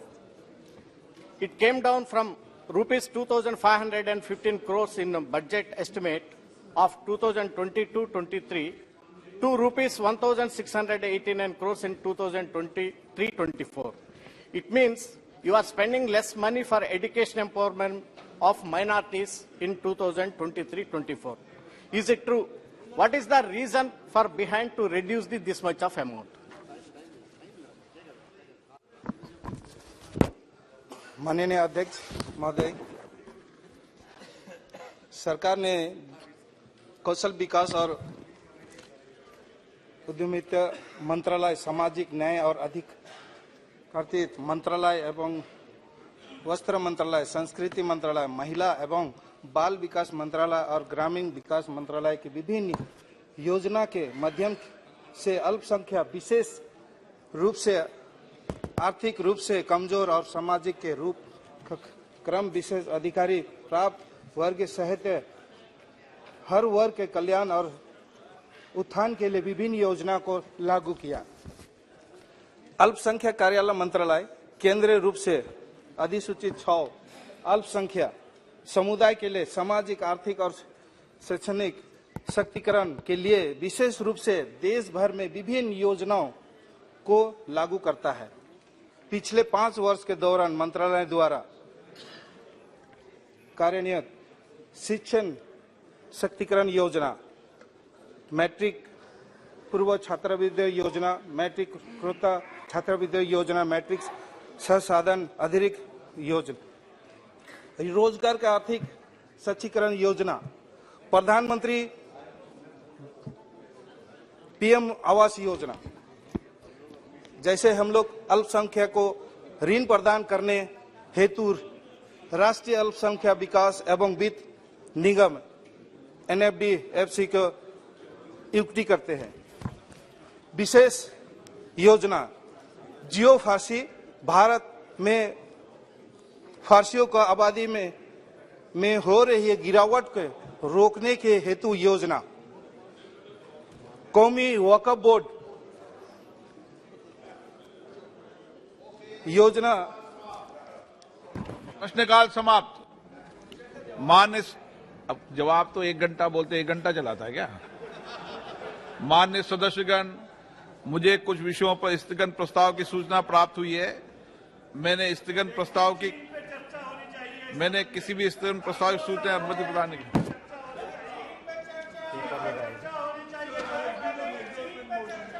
सभा पटल पर रखे जाने वाले पत्र आइटम नंबर 2 श्री प्रहलाद सिंह पटेल। माननीय अध्यक्ष महोदय, आज की कार्यसूची में मेरे नाम के सामने उल्लिखित क्रम संख्या 2 पर उपस्थित कागजात को मैं सभा पटल पर रखता हूँ। Item number 3 Shri V K Singh जी।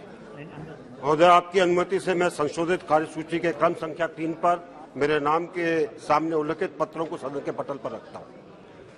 आइटम नंबर 4 श्री कृष्णपाल जी।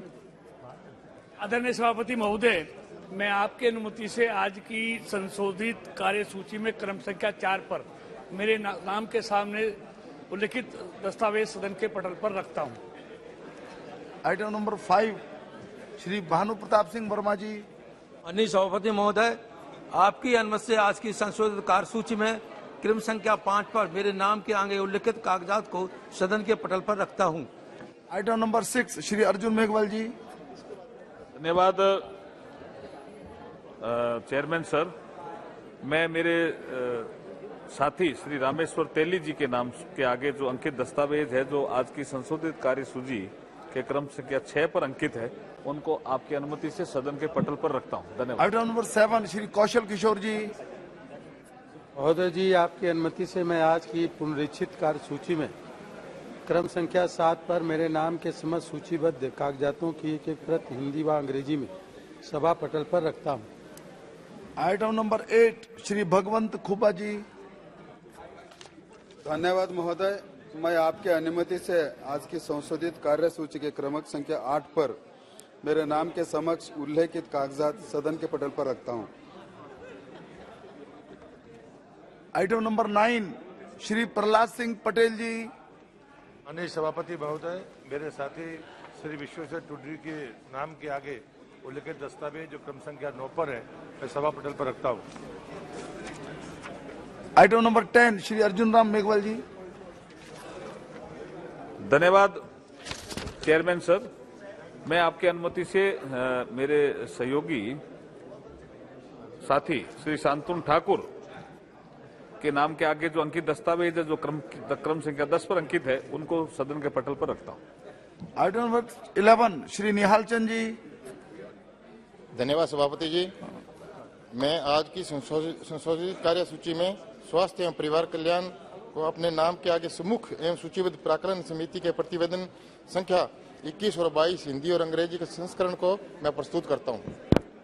Item number 12 Shri Nihal Chand ji. धन्यवाद सभापति जी। मैं आज की संशोधित सूची में मेरे नाम के सुमुख यथा संकेतित एस्टिमेट कमेटी की सिफारिशों पर सरकार द्वारा की गई कार्रवाई दर्शाने वाला विवरण के अंग्रेजी और हिंदी संस्करण को की प्रति मैं पटल पर रखने के लिए उपस्थित हुआ हूँ। आइटम नंबर 13 श्री राम शिरोमणि वर्मा जी। सभापति महोदय, मैं आज के कार्यसूची पत्र में क्रम संख्या 13 पर मेरे नाम के समक्ष यथा सूचीबद्ध सभा की बैठकों से सदस्यों की अनुपस्थिति संबंधी समिति का 9वां प्रतिवेदन हिंदी और अंग्रेजी संस्करण में प्रस्तुत करता हूं। धन्यवाद। Item number 14 Shri Khagen Murmu ji. Thank you, sir. With your kind permission, I beg to present the 79th, 80th, 81st and 82nd reports, Hindi and English versions of the Committee on Government Assurances as listed against my name at serial number 14 in today's order paper. Item number 15 Shri Pratap Rao Jadhav जी।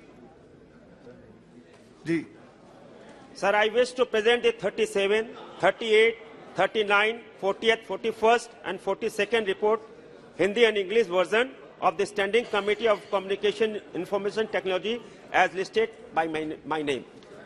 श्री संजय सेठ जी ने किया। Item number 16 Shri Kaushal Kishore जी।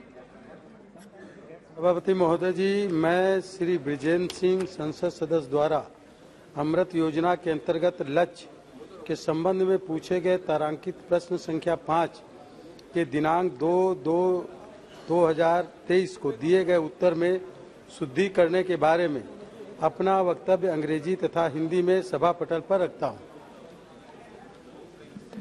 माननीय सदस्यगण, नियम 377 के अधीन मामले, जिन माननीय सदस्यों के 377 के अधीन मामले स्वीकृत हुए हैं, वो कृपया अपने विषय को सभा पटल पर प्रस्तुत करने का कष्ट करें।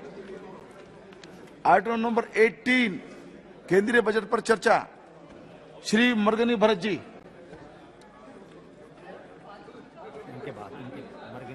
Sir, our party is given 30 minutes of time, sir. So kindly make sure of that time. आप बोलिए तो। वही तो, party is given 30 minutes of time. आप please start. Sir, at the outset, I'm so grateful to place my views on the national budget 23-24, sir. Sir, despite of the precarious situation globally, aftermath of pandemic and the war between the Ukraine and Russia, the finance minister managed to bring down, even though all the things, the global economic turmoil has been happening, the finance minister managed to bring down the fiscal deficit from 10 to 5.9%, sir, and the growth rate is around hovering around 6 to 7%. But how far the vision and the dream of the Honorable Prime Minister's $5 trillion economy can be achieved, sir?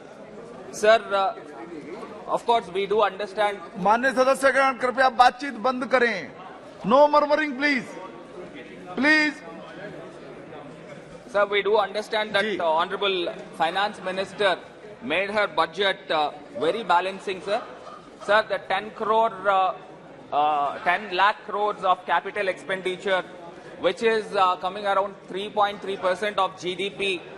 And there is a feel-good factor among the middle class through direct taxes, sir. And at the same time, if the government of India would have slashed down the cylinder price, the gas cylinder LPG price, they would have managed to gain a lot of attraction from the women voters, sir. But perhaps they missed that electoral gamble, I guess. Sir, primarily, I have my own reservation when it comes to my state of Andhra Pradesh, where my state was unscientifically bifurcated and the injustice is made to my state many more times. I have represented in this house itself, and I wanted to reiterate this to this government. Sir, the people of Andhra Pradesh, it is deeply bothering why this is the 9th consecutive year for the budget, sir. There is no prominent allocations made to my state, sir. And it is really heart-wrenching for the state of Andhra Pradesh, sir. Sir, as I said, the Andhra Pradesh state was bifurcated by the same old Congress party without any rhyme or reason, sir. Sir, just only for the political foul play or the political benefits, they have splitted the Andhra Pradesh state, divided. It's just like a birthday cake, sir. There is no any scientific evidence. When the state is getting bifurcated, they should have to see the repercussions, what is going to happen. But as I said many more times, the Hyderabad capital city is given to the Telangana, sir. Never in the history of independent India, when the state got bifurcated, the capital city will be restored with the residual state, sir. But here it is completely turned around. Sir, here the people of Andhra Pradesh invested our sweat and blood for about 70 years, sir. Sir, in turn, what we have achieved, and the great Hyderabad city has went to the state of Telangana, sir. Sir, now, as I said, sir, 9 years of the budget, there is no prominent allocations for the state. And also, that the act is made in this floor of the House, and the government of India should have to honor the act, sir, should have to implement the act, sir. But now the ruling party has left the people of Andhra Pradesh in lurch, sir. And I wanted to reiterate, sir, which is very loud and clear. And the parliament should have the ears to hear my voice, sir. and all the country should have to understand, sir. Sir, these and the Prime Minister, Mr. Manmohan Singh, has promised in the floor of the Parliament that in compensation for the bifurcation, Andhra Pradesh will be given the special category status, sir. So what all the benefits, what we get from this special category status, I would like to read out, sir. The preferential treatment in central assistance, the concession on excise duty to attract the industries, additional budgetary support from Government of India, 90% will be shared by the Government of India in centrally sponsored schemes, and 10% can be availed through loans. Sir, the tax concession to attract the industry, sir. Above all the above assurances approved by the Union Cabinet in March 2014. Sir, here Telangana is not the new state, sir. Andhra Pradesh is the new state. We have been facing the burdens, we have been facing the troubles since 9 years, and the Telangana agitation for 4 years. So we are really dying for the development, sir. So all these 13 years we have lost the time for the development, sir. Sir, secondly, I would like to convey to this House that Article 4, it says that the bifurcated state under the Article 3, the supplemental, incidental, consequential measures has to be taken care by the government and the Parliament, sir. Where are all these? I've been asking, sir. Sir, for the better understanding, so many the ruling party, I would like to quote in Hindi also, sir. Sir, मैं आपके माध्यम से आदरणीय अध्यक्ष महोदय को अवगत करना चाहता हूं। मुझे ऐसा लग रहा है सर, मैं थोड़ा इतिहास को याद दिलाना चाहता हूं सर। भगवान राम को 14 वर्ष वनवास को भेजा गया था, उसी प्रकार हमारे आंध्र की जनता के साथ 10 साल का अन्याय किया गया सर। सर, मैं आपके माध्यम से आदरणीय प्रधानमंत्री जी को विनम्रता पूर्वक से अनुरोध करता हूं सर, आप भगवान राम के भाई भरत जैसा आंध्र राज्य को अपने कंधों पे रखकर विकसित रूप से स्पेशल कैटेगरी स्टेटस दिया जाए सर। मेरा विनती है sir. He himself is Bharat. Thank you. He himself is Bharat. Yes, carry on, please. Sir, and the AP Reorganization Act, sir, I would like to come to the AP Reorganization Act of 2014. The less I speak on this, the more the ruling party will be in the comfort zone, sir. Sir, we are not here to enjoy the luxuries. We are not here to enjoy the comforts. We are here to sweat it out and protect the rights of our country, and especially for the rights of my Andhra Pradesh state. We are here to make the legislation, sir. And here I request through you, sir, to the government to honor the act, to implement the act, sir, where we have to go, sir. And this is, after all, a number game, sir. We are just 25 in number. That doesn't mean our voice is low. Our voice is loud and clear, sir. But the government should honor the act which is passed in this very house, sir. And I'd like to mention the few of the points which is included in the AP Reorganization Act, sir. Sir, the new railway zone. Sir, the railway zone has to be given to the state of Andhra Pradesh, sir, the South Coastal Zone, which is also included in the Act itself. But 9 years happened, nothing is being done, sir. And regarding the Polavaram project, the Honorable Minister rightly here in this house, sir, Gajendra ji, I'm just requesting you, sir, this is almost 9 years happened, and the revised estimation, which is around 55,000 crores, but that was estimated for 2019 and 20. And this year is 2023, sir. But how much the estimates will grow? And this is all the public money. We are not giving from our pockets. But this escalation will grow on, grow on, and grow on. And we are wasting the money of the public, I guess, sir. Because the project has to get completed. And the last government, sir, I'm clearly stating, the last government has taken the contract of Polavaram project.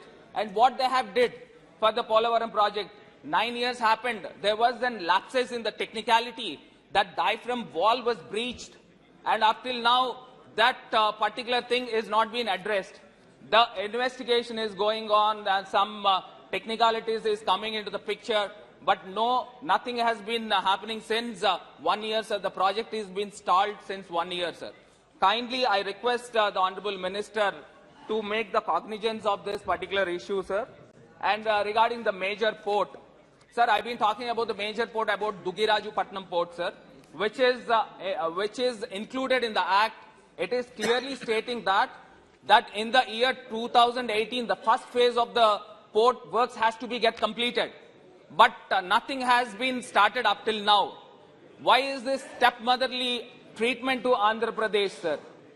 Sir, due to some technicalities that they have shifted to Ramayapatnam port, but still the works has to be started, sir. And regarding the Kadapa steel plant, and our voice, sir, the Kadapa steel plant, always the Honorable Chief Minister comes to the Prime Minister and the Honorable Home Minister. We've been asking for the funds for the allocation of Kadapa steel plant also, sir. And we talk about the major rail projects, sir, especially the metro projects for Visakhapatnam and Vijayawada.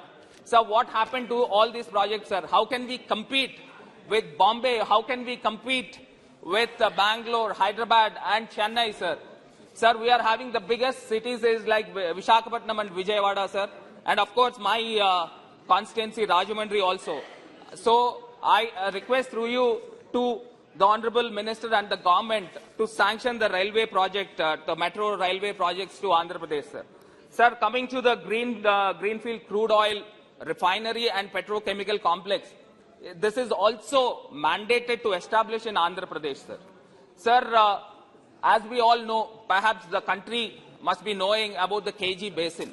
The KG Basin is located in the area of East and West Godavari's and the Krishna district, sir.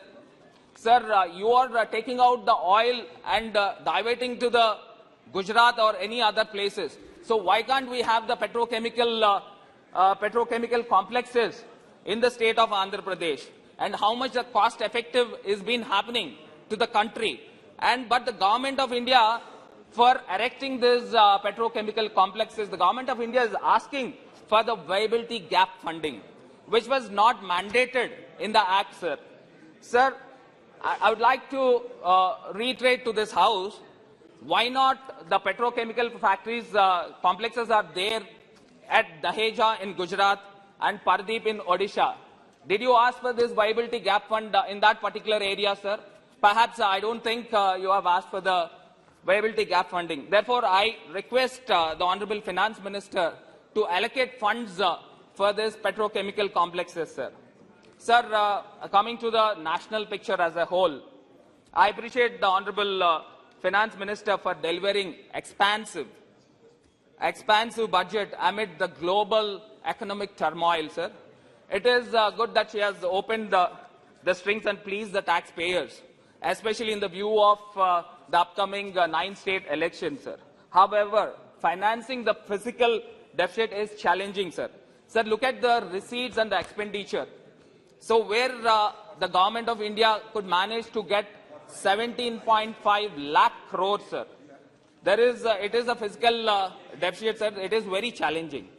Sir, the House would be very happy if the Finance Minister explains and elaborates the roadmap where these golden eggs are going to invest and how can these golden eggs hatch to become the golden goose, sir.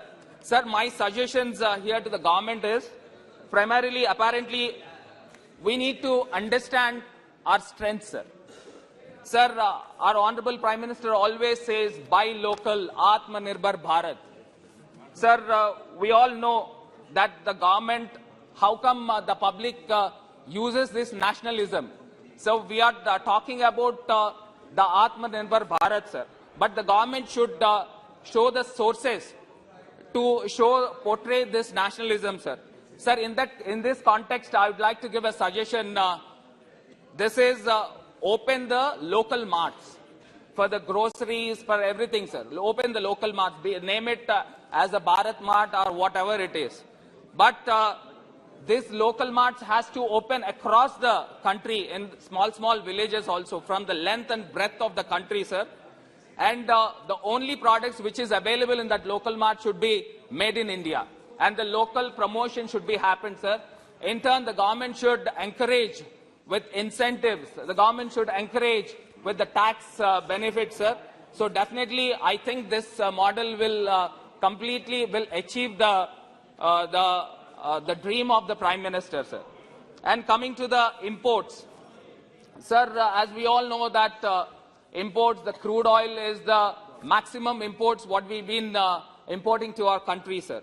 So the alternative for this, the government is in this budget happened to allocate some 33,000 crores in the green energy and 17,000 crores in the renewable energy. Sir, in the state of Andhra Pradesh, we are encouraging the pump storage, which is the hybrid model which is trending now, sir. The Honorable Chief Minister, Mr. Jagan Mohan Reddy ji, has also inaugurated 5,000 megawatt of this pump storage model, sir.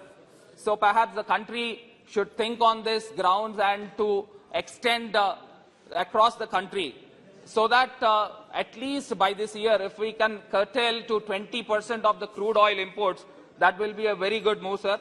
And the second, the biggest imports, what we import is very lucrative gold, sir. So I wanted to be very clear, so whether I could speak this, whether I could announce this, but still I'm going forward, sir. Sir, increase of the export duty in the gold. However, apparently the number 2 gold, which comes from the borders or which comes from some other countries, and the currency which is lying, the 2,000 rupees notes, which is lying with the big tycoons, will come into the circulation, sir, and allow it. And after coming all these 2,000 notes into the circulation and curtail and seize the routes of smuggling, sir. This is a win-win situation, sir. Almost, I think after the demonetization, we hardly see the 2,000 rupees notes now, sir. Sir, it is laudable that Government of India has done outstanding works in terms of road networking, sir. I should appreciate Nitin Gadkari ji for this. He also visited my constituency. And from these past 9 years, the Government of India is doing a phenomenal job in terms of the road networking, sir. Sir, the industrial corridors, sir. So the government has to be very aggressive in promoting the industrial corridors from north to south and east to west, sir. Sir, here I would like to quote Swami Vivekananda ji.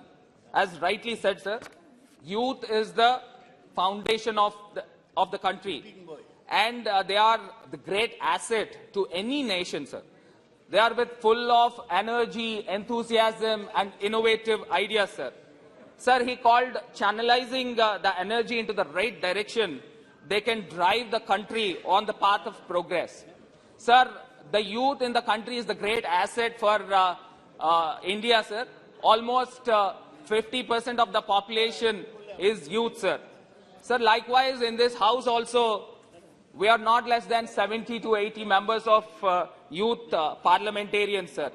Sir, my request here is to create a parliamentarian groups and send them across the globe, sir, for the study tours along with the scientific researchers, sir. Sir, we are ready for the nation building, sir.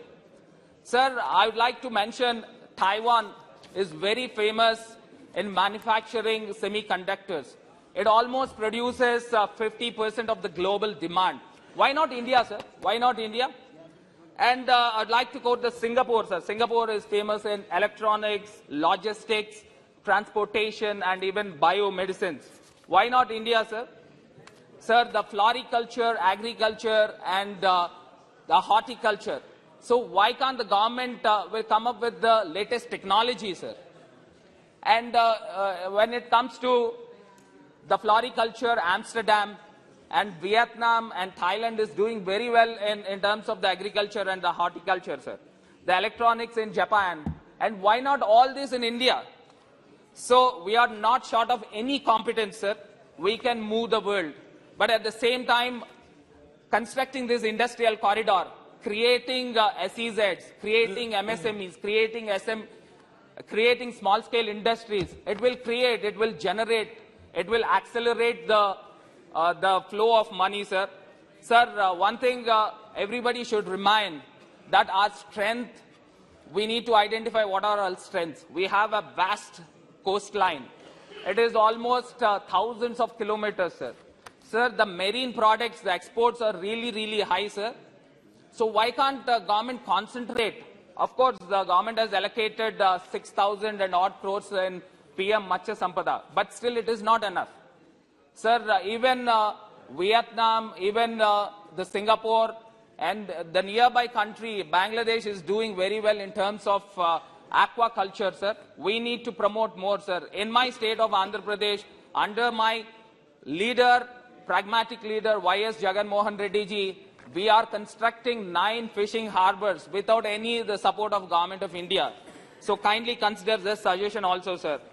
Sir, finally, I wanted to reiterate to this government. Sir, if you look at the breakups in sector-wise, 46% of the population are under agriculture, sir. Sir, how much the contribution of GDP through agriculture is just 20%. Sir, just because of lack of technology, just because of the promotion from the government, the farmers has to understand. The government should push the farmers to inculcate the new technology, sir. Sir, see Vietnam, how best they are doing. Get the scientific scientists or trainers from the different places of the world and train our farmers. Definitely we could contribute more, sir. Sir, every youngster should feel that I can do agriculture when I become elder. But none of the youth in the country are ready to do the agriculture, sir. This is the fate of the country.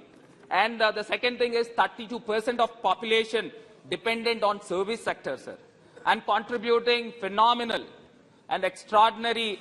The highest is 54% of our GDP, sir. And 21% of the people are dependent on industry, sir. Sir, contributing 26% of the GDP, sir. And it has to be also improved, sir. Sir, with these suggestions, with these points, I'd like to conclude. Before concluding, sir, with the folded hands, sir, from the people of Andhra Pradesh and on behalf of my Chief Minister, I request Government of India to grant us special category status, honor the act. Sir, we are like a small baby, sir. I request the Government of India to care us, nurture us with empathy, and with just a father figure is there in front of us, sir. But why the government is not honoring the act, sir? Why the government is not implementing the act, sir? Sir, with these words, I conclude. Definitely, the God is there, sir. God is watching everything. Definitely, the good days will come to the state of Andhra Pradesh. Thank you so much, Shri sir. Saugat Rai ji.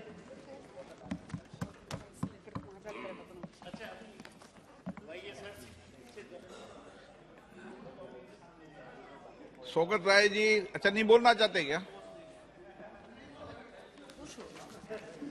Sir, I rise to speak on the budget discussions. It is very unfortunate that yesterday also budget discussions took place. Today it is taking place. The finance minister has not been present on either occasion. The budget discussions belong to the Lok Sabha. Rajya Sabha has no power. I understand the finance minister is from the Rajya Sabha. Why isn't she there either of the day? What is he talking about? आज प्रधानमंत्री जी का day है वहाँ question का प्रधानमंत्री जी वहाँ गए हैं इसलिए जितने भी मेंबर जो राज्यसभा के मेंबर हैं वो वहाँ प्रेजेंट हैं क्वेश्चन डे के कारण वो आ रहे हैं वो दोनों फाइनेंस मिनिस्टर आप ये बताओ वित्त मंत्री जी बैठे हैं ये मत कहो जवाब behalf of finance minister I am sitting here she is in Rajya Sabha honourable prime minister is there include minister नहीं रहते हैं. दूसरी बात है sir, the other minister, railway minister, whose budget also comes up on this, he is also not there. These are all big people. They don't care. Otherwise, Lok Sabha has full power as far as budgets are concerned. दोनों नहीं है. ये मजाक है क्या? सारे मंत्रालय का बजट इस बजट में आता है सर. नहीं. Railway Minister should be present to listen to our objections. Sir, I speak on the budget discussion. Before I go to my main demands, I want to mention 2 points regarding our state of West Bengal. The West Bengal has been deprived of its share of NREGS funds. 7,300 crores are spending from the center. Along with Sudip Bandyopadhyay, we all went and met the rural development minister. Our local minister went and met him. He said everything is all right. Still money is not being released. He also belonged to a rural area. Just imagine the situation in the rural economy. If total NREGS funds are stopped, people will be starving. And this is... 6 months. माननीय सदस्य, या तो आप गोली को रख दो, जो हाथ में गोली फाड़ी है ना आपने। नहीं ये तो हाँ एलेक्स है, ठीक रखने, गला ठीक रखने। पानी देता हूँ आपको ना, गर्म पानी। प्रधानमंत्री जी के तरह वो तो पानी पीते हैं, मैं एलेक्स खाता हूँ, गर्म पानी। हाँ।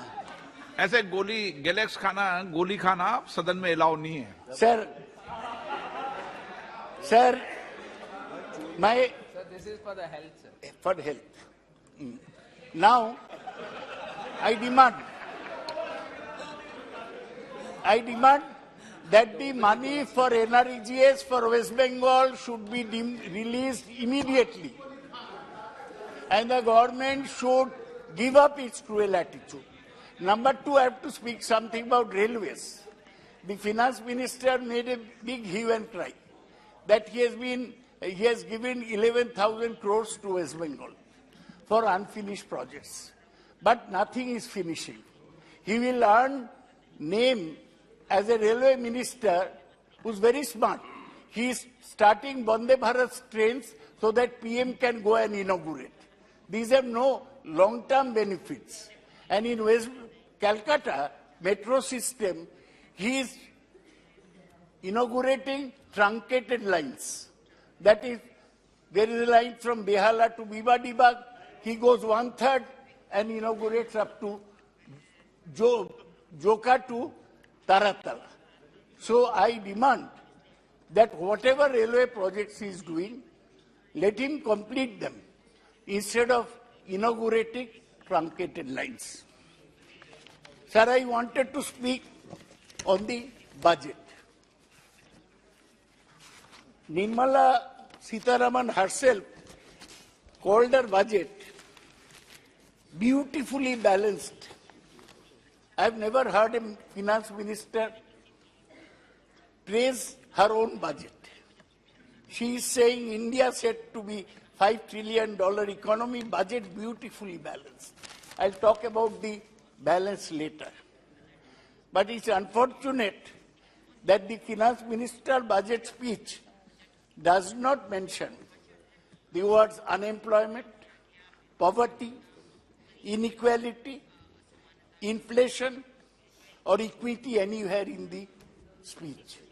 So even if it is beautifully balanced, it is that of an accountant. This budget has no vision about the future, and it is not futuristic but opportunistic, anti-people and anti-poor. This is what Mamata Banerjee said about the budget. Sir, unfortunately, as soon as the finance minister presented his budget, the next day an avalanche took place. Avalanche of what? Hindenburg research report. One short-selling firm from America, they released a report about a company in India. I will not name the name. Sir, when we were small, after sunset, we could not use the word sap. My mother used to say, don't say sap, say lata, lata. So now there is a new word. We cannot mention somebody's name. We have to a company, this company. But this company is everything. We can't mention the name. Just like my mother told me when I was young living in a village. Snake we could not mention.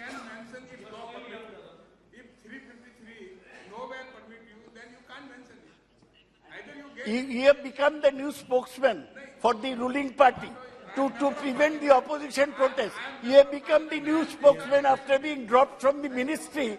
You have started explaining everything. Go back to the ministry.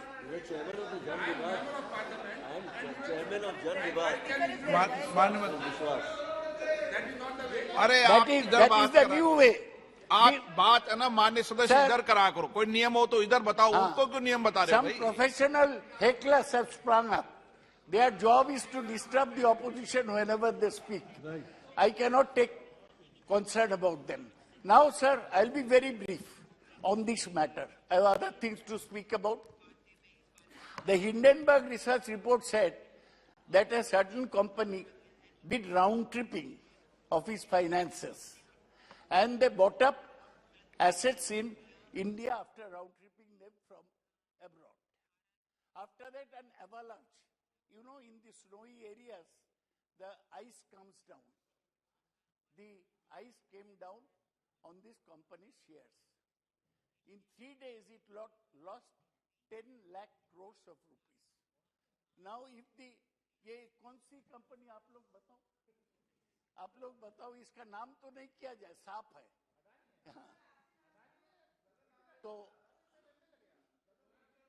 अरे हमारा कोई डर नहीं है अदानी बोलने से ये लोग बोलेगा काट दीजिए उनका नाम नहीं करना चाहिए ये साफ है तो sir I have a simple demand before the finance minister. She has got the SEBI under it. If a company has done round tripping, it is the job of SEBI to look into it. I demand that she ask the SEBI to inquire into fallen shares of this certain company. Also, the Enforcement Directorate, ED, matter of fear for the opposition, is also under the finance minister. They are investigating each and every opposition politician. Why the ED is not investigating the affairs of this company? He is not in opposition. Yes, very right. Lalanji is first-class leader from Bihar, president of the JDU. He is supporting me, and I thank him for the same. So now, I'll call this budget basically an anti-farmer, anti-poor, anti-rural areas budget. You know what they have done? They have reduced allocation for MG NREGA. क्या है? क्या? तुम्हारा divorce हो गया? आप माननीय सदस्य हाँ. अच्छा ठीक है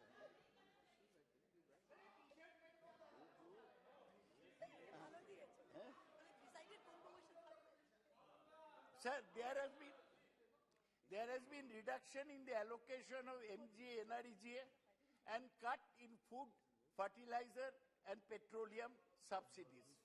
This is anti-poor. Sir, you will know that food subsidy has been cut from 2.87 lakh. Sir, what is it that I'm saying that is objectionable? Please. This young man is shouting. He's shouting. Please. You put him down, sir. Food subsidy has been cut from rupees 2.87 lakh crores to rupees 1.97 lakh crores. Fertilizer subsidy has been cut from rupees 2.25 lakh crores to 1.75 lakh crores. These cuts will expose Indian farmers to the vagaries of the global market and render the economics of agriculture even more fragile. This is a very serious matter. This should be looked into. Sir, what were you expecting? I was actually originally thinking of praising the finance minister because she has called herself the budget is beautifully balanced. So I thought that yes, it's balanced. but his balance is that of a accountant. You know, in the finance ministry, there is a deputy secretary who tallies the budget, and he ultimately balances both sides. The finance minister has done just that. This was the opportunity when inflation was under control, GDP was rising, current account balance was better, fiscal deficit was under control. This was the time to take a big step forward. What did Abhijit Vinayak Banerjee say at the time of pandemic? He said that give some cash dole in the hands of the poor. The budget does not mention anywhere the word migrant labor, who were the biggest Achilles heel of the Indian economy. People walking hundreds of miles to their destination when the pandemic broke. They have not been mentioned. The top economists of the world wanted them to be given some cash dole, some money. The finance minister did not. The other thing she could have done in a stable macroeconomic situation, she could have reduced the prices of petrol, diesel, and of LPG. Because if you have a little financial space, that is the time to give relief to the common man. She did not do this because she had to balance the budget beautifully.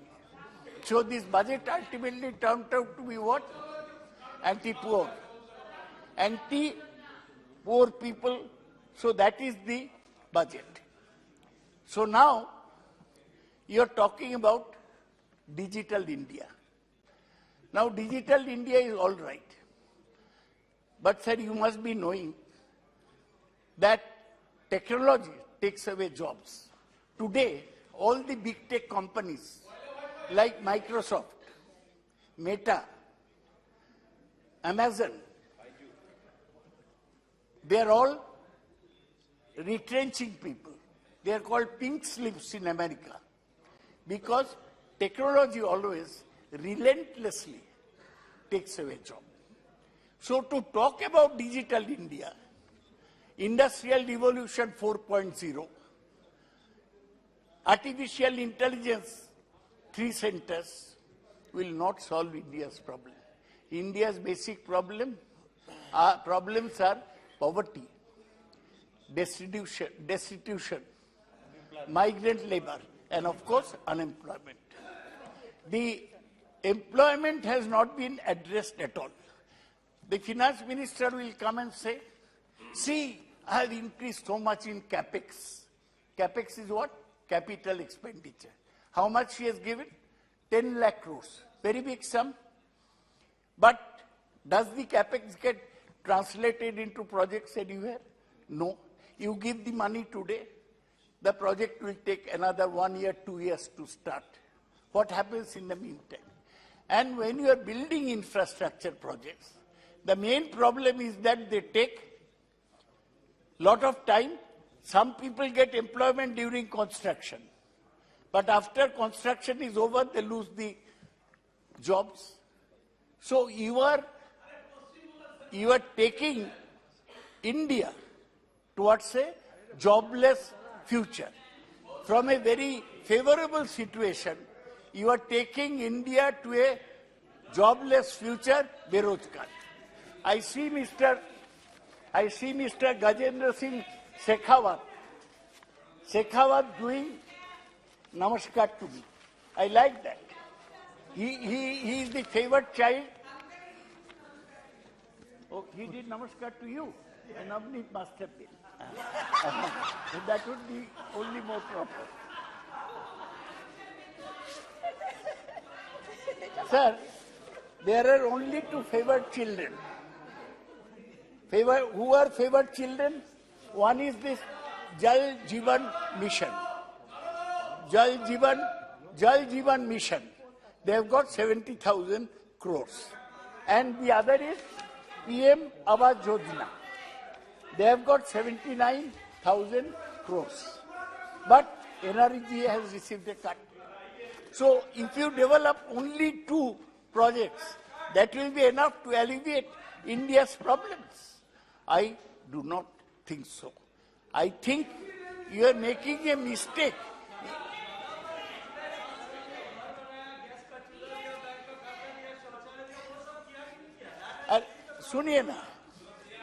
सुनिए ना, आप जो किए हैं, मेरे पास ये है, आप क्या क्या किए हैं, जो नहीं किया है वो बोलना मेरा काम है, जो किया है वो बोलना आपका काम है, जो बोला है सुनो। हाँ दादा, आप इतने वरिष्ठ सदस्य हैं, आप सुप्रिया जी से गाइड हो रही हैं क्या? सब मेरे अच्छे दोस्त हैं। ये समझते हैं बुढ़ा आदमी बोल रहा है, इसको मदद किया जाए, ये सब लोग मदद कर रहे हैं। जो किया वो बोलना आपका काम है, जो नहीं किया वो मेरा काम। सर, तुम पूरा पागल है, तुम बैठ जाओ, तुम्हारे बीबी भाग गया, तुम पूरा पागल है। ये हटा दिया। माननीय स्पीकर साहब, दादा को नवनीत जी ने नमस्ते नहीं किया, इसलिए उन्होंने सुप्रिया जी का सहारा ले लिया। Sir, the other thing is, do you remember, ये प्राइम मिनिस्टर ने प्रॉमिस किया फार्मर्स इनकम 2022 में दोगुना हो जाएगा। आपको कोटा में भी तो फार्मर है, उनका इनकम दोगुना हुआ? नहीं हुआ। Sir, they promised that by 2020 everybody will have a house. Everybody. कहाँ सब लोग का घर हुआ? आप बोलते हैं प्राइम मिनिस्टर स्वरोजगार योजना, उसमें सब लोग का घर मिल जाएगा, घर नहीं मिला। सर, ये जुमला का सरकार है, एक साल एक सवाल उठाते हैं, एक साल। अच्छा,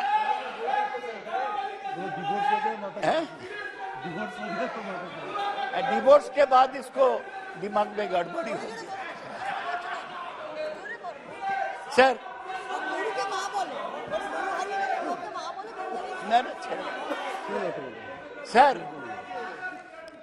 सर इसको तार कट गया, कुछ पर्सनल प्रॉब्लम है, इसको तार कट गया। Sir, last year they made a promise asset monetization pipeline that they will get money out of the sir, एक सेकंड। माननीय सदस्य, आप वरिष्ठ हैं, किसी भी माननीय सदस्य के लिए इस तरीके की भाषा का उपयोग मत करो। आपको वो करेंगे तो उनको भी इसी भाषा में कहूंगा। उनका कोई रिकॉर्ड में नहीं जा रहा है, उनका रिकॉर्ड में नहीं जा रहा है। नहीं, रोक नहीं, मैंने कह दिया उनको, बैठ जाइए, आप बोलिए। आपको नहीं अलाउ किया मैंने। Last year they spoke of please they spoke about asset monetization pipeline. इस साल है बजट में? नहीं, कुछ एसेट मोनेटाइज नहीं हुआ। They used to speak about disinvestment. अगले साल भी 50,000 करोड़ था, इस साल भी 50,000 करोड़ बजट में। कभी कोई आपका एसेट लेने के लिए, डिसइन्वेस्टमेंट के लिए इंटरेस्टेड नहीं है। Your programs are failing one by one. Announce Nirmala Sitharaman has this advantage. She makes an announcement, forgets about it next year. But we keep last year's budget. We remember what all she said. And that's why, sir, this budget, done with good intentions, at a time when Indian economy was recovering from the downslide of the COVID, missed all the opportunities. It turned out to be, I'll briefly complete my point, sir. बहुत disturb कर दिया, ये तार cut जाता है लोगों को और हमको डिस्टर्ब करता है। सर, अच्छा, कल अधीर चौधरी गलवान के बारे में बोला कि चाइना कितना पॉइंट गलवान में दखल किया, कितना पॉइंट अरुणाचल में दखल किया। क्या जरूरत था डिफेंस बजट बढ़ाने का? कहां बढ़ा? 1.5%. It has remained almost the same if you take in inflation. अभी तक छत्तीसगढ़ में माओवादी लोगों को मार रहा है। एक बीजेपी को आदमी को मार दिया परसों। कहां सीआरपीएफ का अलॉटमेंट? वो भी नहीं बढ़ा, 1.5%। ये लोग बोलता है हेल्थ और एजुकेशन में पैसा देगा। एजुकेशन में केवल 2.9% सारा बजट का अलॉटमेंट एजुकेशन के लिए। हेल्थ का इतना प्रॉब्लम है, वहां भी कोई अलॉटमेंट नहीं है। उनका तार कट गया sir. Lastly, I want to say that giving allocation is not enough. In our country, you have to see that on the ground, projects are implemented. Government has spent 22,000 crore less of what it had allocated for capex, capital expenditure, this fiscal. Allocating money is not equal to spending money, nor is allocating money equal to creating jobs. They have mentioned all तार काटा हुआ programme ये दिया है। Sir आप सुनिए,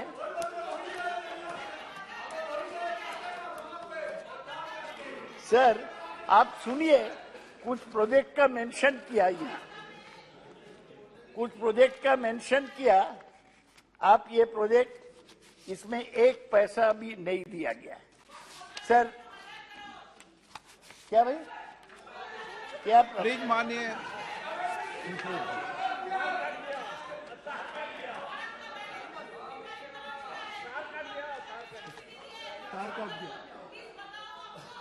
sir ये क्या हो रहा है? ये एक तो प्रॉब्लम होगा। अभी भी हमारी इकोनॉमी में private investment and equity and FDI, they constitute 40%. Since last year, FDI is escaping from the economy.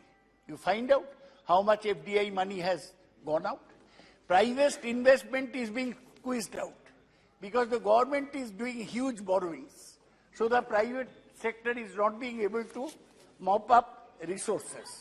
So this point that I'm giving everything to capex, I'm creating a deficit financing, that creates a problem. ये देखिए announcement किया कुछ project का, agriculture accelerator fund, PM प्रणाम, गोबर धन, खेती, natural खेती, बायो इनपुट, मिष्टी, ये मैंग्रोव के लिए है, अच्छा है, अमृत धरोहर, इवन मिलेट्स। सर एक पैसा भी अलॉट नहीं किया, केवल फिनांस मिनिस्टर ये बजट स्पीच में अनाउंसमेंट किया, बजट पेपर्स में इसका कोई मेंशन नहीं है। पीएम प्रणाम, agriculture accelerator fund, Govardhan, natural खेती। और ये नेचुरल खेती क्या होता है सर? इसका कोई, आप गोवर्धन के पक्ष में है कि गोवर्धन, बिल्कुल गोवर्धन योजना इज अ पार्ट ऑफ स्वच्छ भारत मिशन, और उसके लिए जो है 7,000 करोड़ रुपए का एलोकेशन नहीं, you show me the budget paper. I am carrying all the budget paper. आप दिखाओ उसको, कहाँ allocation? I am carrying the budget paper. Show these are all announcements without any meaning. So this is all cheating, fuzzling, befuddling. ये सब Valentine's day present है। Sir lastly I want to say that आप देखिए, एक तो budget paper में एक तो अच्छा पिक्चर है। हमारा रुपया कहाँ से आता है? हमारा रुपया income tax 15%, excise duty 7%, corporation tax 15%, GST 17%। तो आप इनकम टैक्स आप छूट दिया, कितना? 0.1%, 38,000 करोड़ रुपया हमारा इनकम टैक्स टोटल हमारा कलेक्शन जो है 25 लाख करोड़, उसका 1% है। ये कोई छूट नहीं है। और आप क्यों बड़े लोगों को सरचार्ज पर छूट दिया? वो देना नहीं चाहिए था, गलत किया। ये बजट इस टिंकरिंग, एक गवर्नमेंट 2 साल पहले एक अटल टिंकरिंग लैब शुरू किया, उसमें थोड़ा सा इधर उधर करता है। ये भी बजट इकोनॉमी को लेकर टिंकरिंग किया।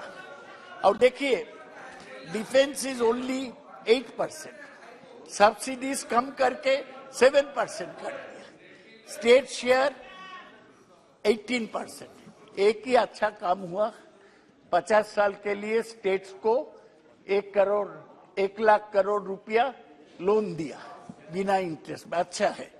स्टेट को 3.5% फिस्कल डेफिसिट अलाउ किया, ठीक है। लेकिन ये है समय जब इंडियन इकोनॉमी स्टेबल है। यही समय था to make a frontal attack on poverty, unemployment. Economy अगर स्टेबल है तो आप गरीबों के हाथ में पैसा पहुंचाओ, अपना दल भी स्ट्रांग होगा। आप भी करो अनुप्रिया जी, ये उसका ये मत रहो पैसा। सर ये जो क्रोनी कैपिटलिस्ट है, ये देश को लूटेगा, ये कुछ नहीं करेगा सर। आप और हमको गरीब के साथ रह के लड़ाई लड़ना है, और इसलिए मैं ये बजट प्रस्ताव को समर्थन नहीं पा रहा हूं। मैं फिर मांग करता हूं कि पश्चिम बंगाल का एनआरईजीए का रुपया अभी देना चाहिए, और पश्चिम बंगाल में पीएम आवास योजना के रुपया अभी देना चाहिए, और रेलवे मिनिस्टर कलकत्ता जाए और हमारा कंप्लीटेड प्रोजेक्ट को इनागुरेट करे। मैं बहुत आभारी हूं कि आप धीरज के साथ मेरे भाषण सुने। मैं आपको नमस्कार। श्री रंगप्पा बढ़ने, किसको बुलाना है? माननीय अध्यक्ष महोदय, मैं मेरी पार्टी के तरफ से यशस्वी प्रधानमंत्री जी नरेंद्र मोदी जी के नेतृत्व में वित्त मंत्री ने जो बजट पेश किया है उस पर मेरी बात रख रहा हूं। यह बजट भारत की आजादी के 75 साल होने पर अमृत काल का पहला बजट है। यह बजट महत्वाकांक्षी और समावेशिता पर केंद्रित है, जहां विकास का लाभ किसानों, महिलाओं, बच्चों, अनुसूचित जाति, अनुसूचित जमाती यदि सभी नागरिकों को तक पहुंचेगा। माननीय अध्यक्ष महोदय, माननीय प्रधानमंत्री नरेंद्र मोदी जी के नेतृत्व में एनडीए सरकार ने लक्षित लाभों के सार्वभौमिकरण के साथ ही कई योजना और प्रभावी ढंग से लागू की योजना का परिणाम स्वरूप समावेश यह बजट है। जैसे कि स्वच्छ भारत मिशन के तहत 11.7 करोड़ घरेलू टॉयलेट का निर्माण किया गया है। आज दुनिया में भारत को एक उज्जवल सितारे के रूप में मान्यता दी है। इसका श्रेय माननीय प्रधानमंत्री को जाता है। माननीय अध्यक्ष जी, खाद्य सुरक्षा के प्रति अपनी प्रतिबद्धता को बढ़ाने के लिए सरकार पीएम गरीब कल्याण अन्न योजना के तहत सभी अंत्योदय को प्राथमिकता दी है और परिवारों को 1 वर्ष के लिए मुफ्त अनाज देने का फैसला किया है, जिसका 2 लाख करोड़ पूरा खर्च केंद्र सरकार करेगी। यह गरीबों के हित के लिए उठाया एक क्रांतिकारी कदम है। अध्यक्ष जी, इस बजट में प्रधानमंत्री आवास योजना के लिए आवंटन को प्रतिशत बढ़ा दिया है। सरकार का ये कदम स्वागत है। अध्यक्ष जी, इस बजट में एमएसएमई पर खास ध्यान दिया गया है, जैसे कि उद्यम, ई श्रम, एनसीएस और 80 पोर्टल को वापस में जोड़ा गया है। 130 लाख एमएसएमई को क्रेडिट गारंटी की योजना के तहत अतिरिक्त कर्ज दिया गया है। सूक्ष्म एवं लघु उद्योग को सूक्ष्म एवं लघु उद्यम क्रेडिट गारंटी ट्रस्ट के तहत 2 लाख करोड़ रुपए अतिरिक्त क्रेडिट दिया जाएगा। माननीय अध्यक्ष जी,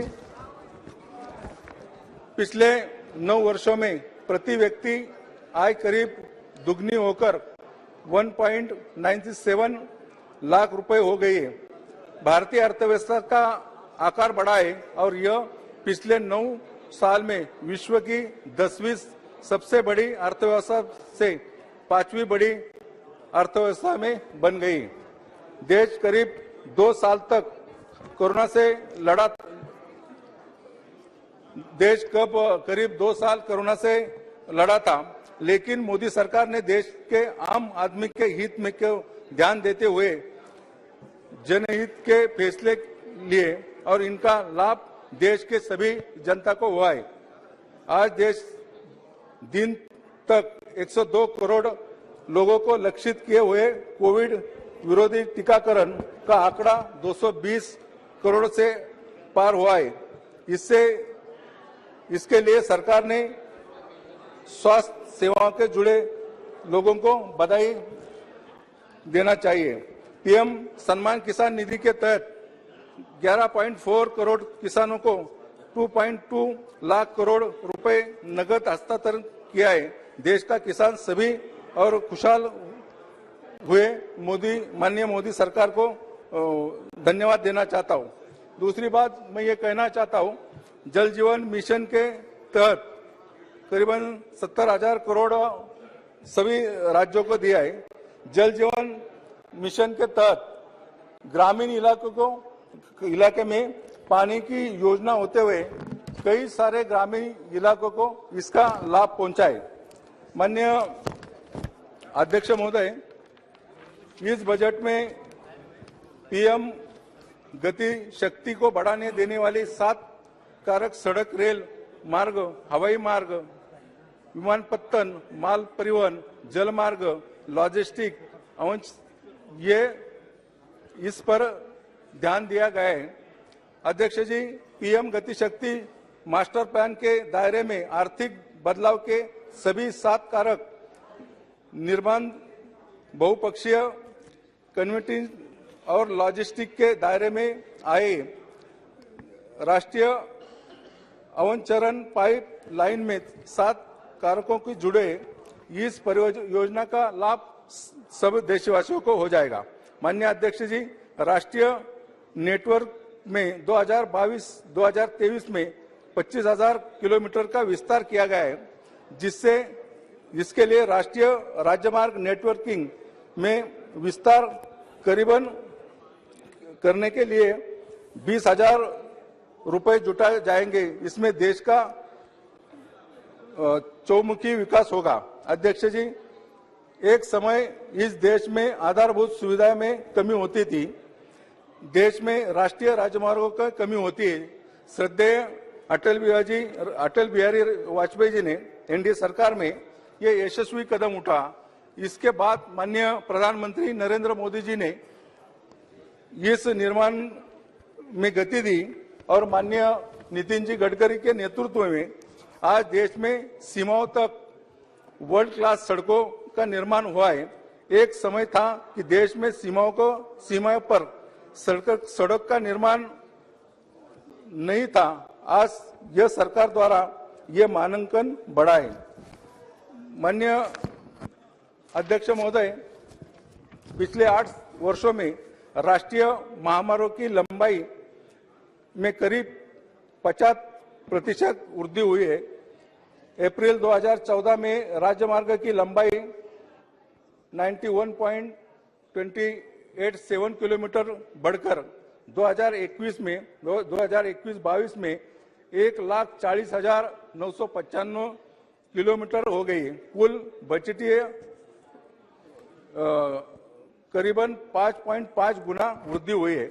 आज भारतीय राजमार्गों की चर्चा दुनिया भर में हो रही है। ये सिर्फ मोदी जी के नेतृत्व में ये माननीय नितिन जी गडकरी ने करके दिखाया। माननीय अध्यक्ष जी, मोदी जी के नेतृत्व में सरकार द्वारा देश में आज मेट्रो रेल का जाल बिछा रहा है। यह बजट में पिछले बजट की तुलना में अधिक राशि का प्रावधान किया है। माननीय अध्यक्ष जी, एक साथ जब रेल कोच का आयात करते थे, लेकिन आज हम वर्ल्ड क्लास कोचिंग का निर्माण देश में करते हैं।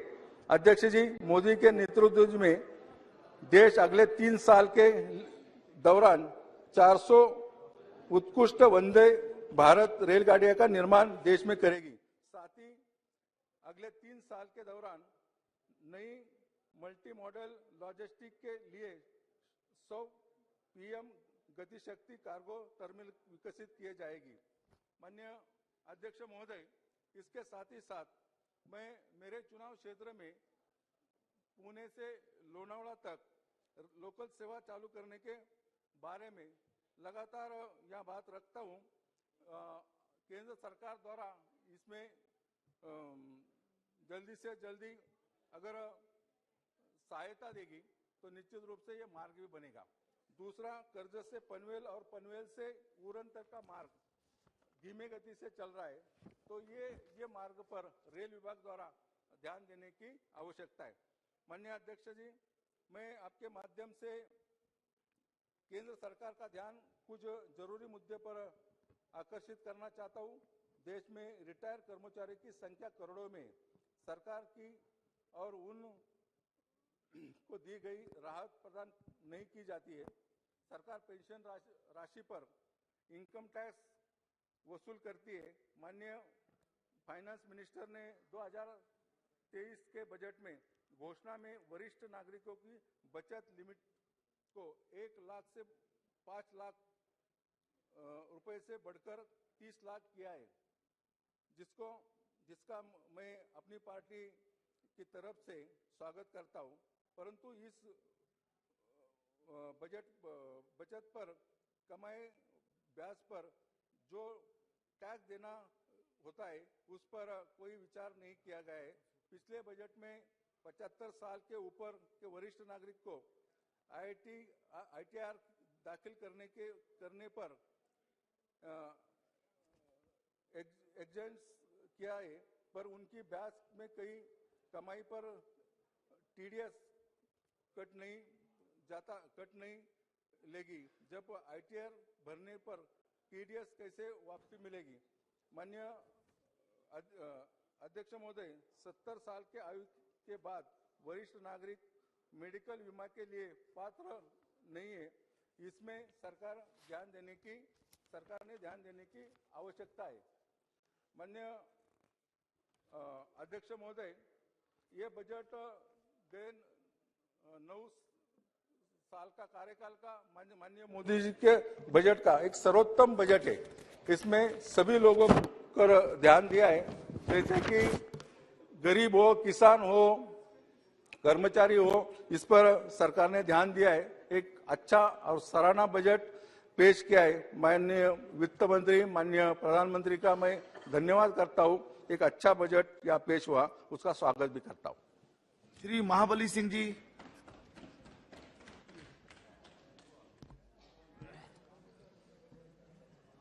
सभापति महोदय,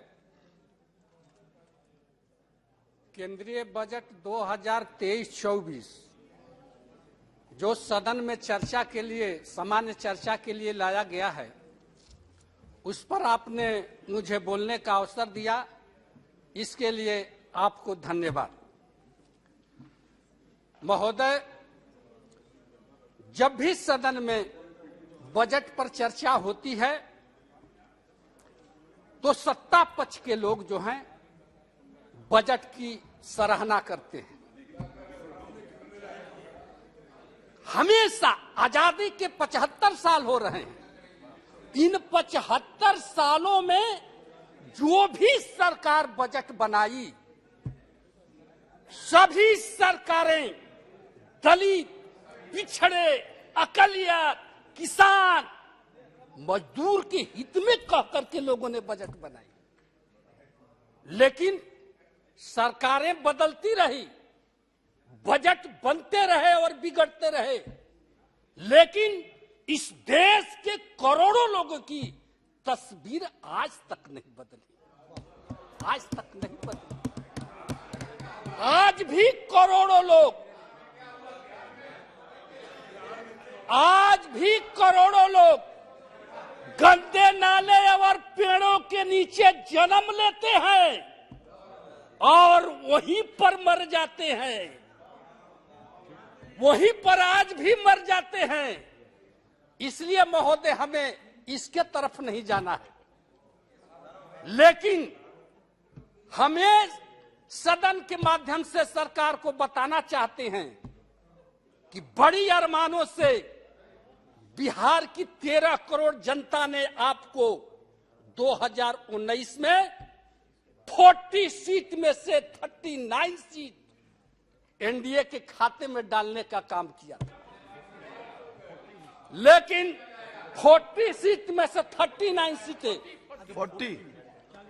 40 बहुत आशा, उम्मीद और अरमान के साथ इस बजट पर निगाहें रखी थी बिहार की जनता। उसको विश्वास था कि बिहार को विशेष राज्य का दर्जा इस बजट में जरूर प्रदान किया जाएगा, क्योंकि यह मांग जब बिहार में गठबंधन हम लोगों के एनडीए की सरकार थी, बीजेपी और जेडीयू की जब सरकार थी, उस समय विधान परिषद से लेकर विधानसभा तक सब लोगों ने पारित करके भेजा था केंद्र को कि हमको बिहार की विशेष राज्य की दर्जा चाहिए। जब बिहार से झारखंड अलग हुआ था तो केंद्र सरकार ने उस समय वादा किया था कि बिहार को हम लोग विशेष पैकेज दे करके विकसित राज्यों को श्रेणी में लाने का काम करेंगे। न तो बिहार को विशेष राज्य का आप दर्जा दिए, न बिहार को कोई पैकेज दिए। झूठ नहीं, ये सच्चाई है, ये सच्चाई है। आपने बिहार को कौन सा पैकेज इस बजट में दिया है? कहां है? जरा दिखा दीजिए, दिखा दीजिए कहां आपने विशेष पैकेज दिया है। न बिहार को विशेष पैकेज ही हुजूर दिए। सर यहां तक कि देखिए, विश्व का सबसे बड़ा लोकतंत्र का ये पवित्र मंदिर है। इस मंदिर में हम बता देना चाहते हैं कि यहां से जो भी घोषणाएं होती है जमीन पर उतरना चाहिए, जमीन पर उतरना चाहिए। 2000 बिहार के अंदर 2007 में तत्कालीन रेल मंत्री ने बिहटा औरंगाबाद रेलवे लाइन का शिलान्यास किया था। उस समय 3,500 की, आज 3,500 करोड़ की वो योजना हो गई। लेकिन शिलान्यास होने के बाद आज 14 साल बीत गए, आज तक वह बिहटा औरंगाबाद रेलवे लाइन का काम जमीन पर नहीं उतरा। अब बताइए महोदय कि हम लोग यहाँ सदन में चर्चा करते हैं, बिहार की जनता पटना से लेकर दिल्ली तक धरना, आंदोलन, प्रदर्शन करते आ रही, और वह 4 पार्लियामेंट का क्षेत्र था। सभी माननीय सदस्य जो आज बोल रहे हैं, हमारे राम कृपाल जी, इन्होंने भी कई बार रेलवे मंत्री से मिला, हम लोगों ने मिला। अब 13 साल से बताइए महाराज कि 4 पार्लियामेंट का वो क्षेत्र है, एक छोटा सा, आज रेलवे लाइन नहीं बन सका। डालमिया नगर 7 में, रोहतास के डालमिया नगर, डिहरी डालमिया नगर फैक्ट्री को 7 में उसका शिलान्यास हुआ था, तत्कालीन रेल मंत्री ने किया था। रेलवे बैगन बनाने के फैक्ट्री के लिए, अब बताइए 13-14 साल हो गया महाराज, 14 साल से विगत जो तत्कालीन आपके रेलवे मंत्री अभी थे पीयूष गोयल जी, उन्होंने सदन में वही से कहा था कि 2022 तक हम लोग हर हालत में डिहरी डालमिया नगर फैक्ट्री को जनता के हाथों में रेलवे फैक्ट्री को हम लोग चालू करके देंगे। बताइए, आज तक कुछ जमीन पर कहीं कुछ नहीं है। डिहरी से बंजारी रेलवे लाइन आज तक वो सात में शिलान्यास हुआ, आज तक वो भी काम नहीं हुआ। आप खाली देखिए आश्वासन और झूठ के सहारा लेते हैं, झूठ से काम नहीं चलेगा। बिहार को बिना विकसित किए हुए आप देश को विकसित नहीं कर सकते। बिहार महात्मा बुद्ध की धरती, जहां से विश्व को संदेश देने का काम किया, वो महावीर की धरती है। और वैसे धरती को आप उपेक्षा करके, उसको अनदेखी करके, उसको अरमानों पर पानी फेर करके आप देश को विकसित राज्यों की श्रेणी में ले जाना चाहते हैं। ये कैसे हो सकता है? ये कैसे हो सकता है महोदय? एक बात हम कहना चाहेंगे महोदय कि हमारी जो केंद्र सरकार है, जो राष्ट्रपति महोदया ने जो भाषण दिया है और उसने कहा है कि सबका साथ, सबका विकास और सबका विश्वास, सबका विश्वास और आपने कहा सबका प्रयास। हम मानते हैं आप कैसे सबका साथ ले सकते हैं, आप सबका प्रयास कैसे ले सकते हैं। आज आप 75 सालों में अमृतसर महोत्सव हम लोग मना रहे हैं, अमृत का महोत्सव मना रहे हैं, और इस देश के जो बहुसंख्यक समाज है वो आज भी अपमानों का जहर पी करके इस देश में जिंदा है। आप पूछ लो, अमृत को वोट से लगा लिए, आप अमर हो गए, लेकिन इस देश का बहुत बड़ा जो समाज है आज 75 वर्षों में आजादी के आज भी अपमान का जहर का घूंट पी करके जी रहा है। आप सबका प्रयास की बात करते हैं, सबको विश्वास लेने की बात करते हैं। ये कैसे विश्वास आपको मिल सकता है? कैसे मिल सकता है? सबका प्रयास कैसे आपके साथ हो सकता है?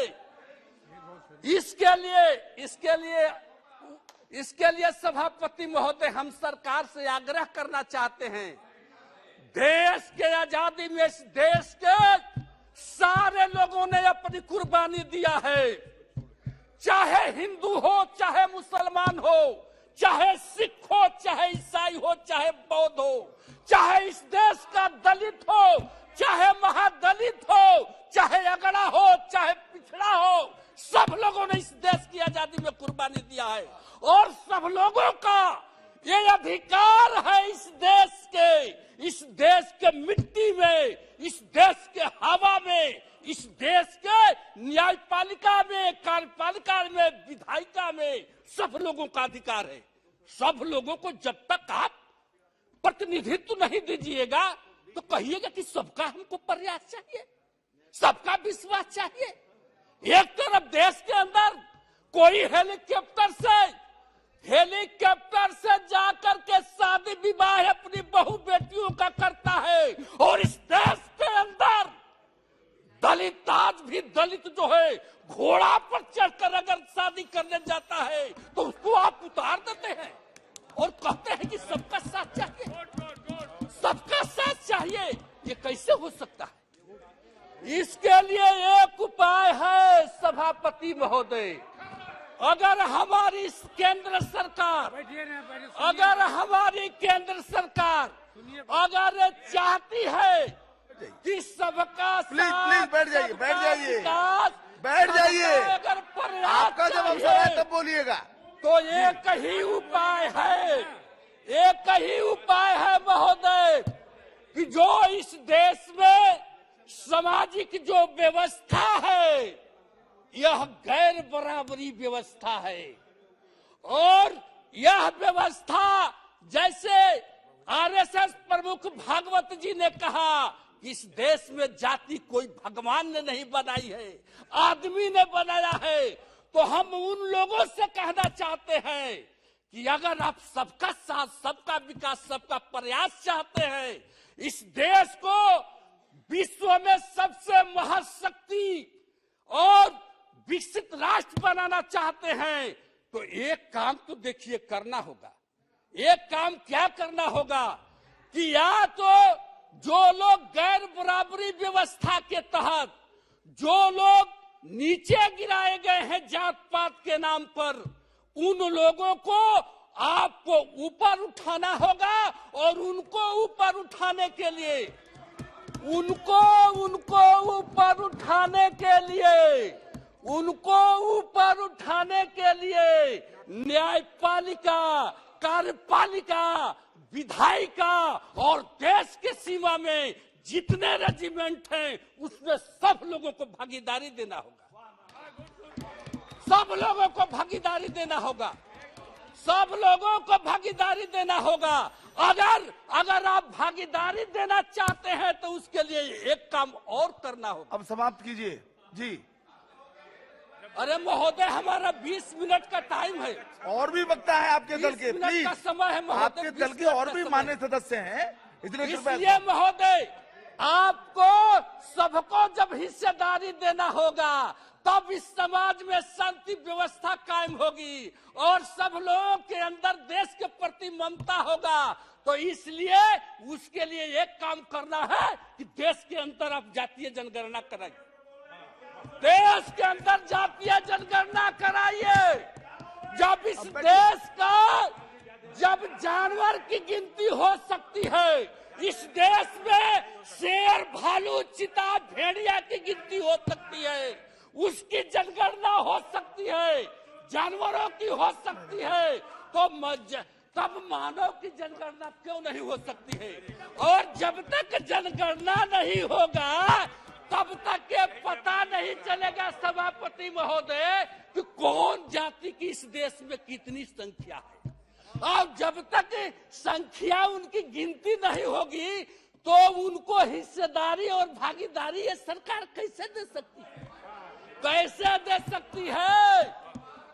तो इसलिए जातीय जनगणना कराना जरूरी है, ताकि जब बात उठती है हक की, हिस्सेदारी की, इस देश में आरक्षण की बात उठती है तो सुप्रीम कोर्ट कहता है कि सरकार ने जातीय जनगणना नहीं कराई है कि कौन सी जाति की कितना आबादी है, तो हम उनको आरक्षण कैसे दे सकते हैं?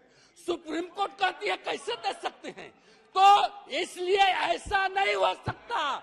जब इस देश के अंदर जब अगर विकसित राष्ट्र बनाना चाहते हैं, सबका साथ, सबका विकास, सबका प्रयास और सबका विश्वास जीतना चाहते हैं, तो जातीय जनगणना कराइए और जो जितनी जातियां जिनकी आबादी है उस हिसाब से उनको भागीदारी दीजिए, तब विकसित राष्ट्र बन सकता है महोदय। इसलिए महोदय हम इस समान चर्चा पर एक बार सदन के माध्यम से सरकार से thank you mister chairman sir.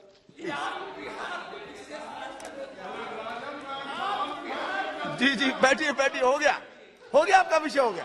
Please जी मेहताब साहब। Thank you mister chairman sir. The budget कुछ रिकॉर्ड में नहीं जा रहा है, प्लीज बैठ जाइए,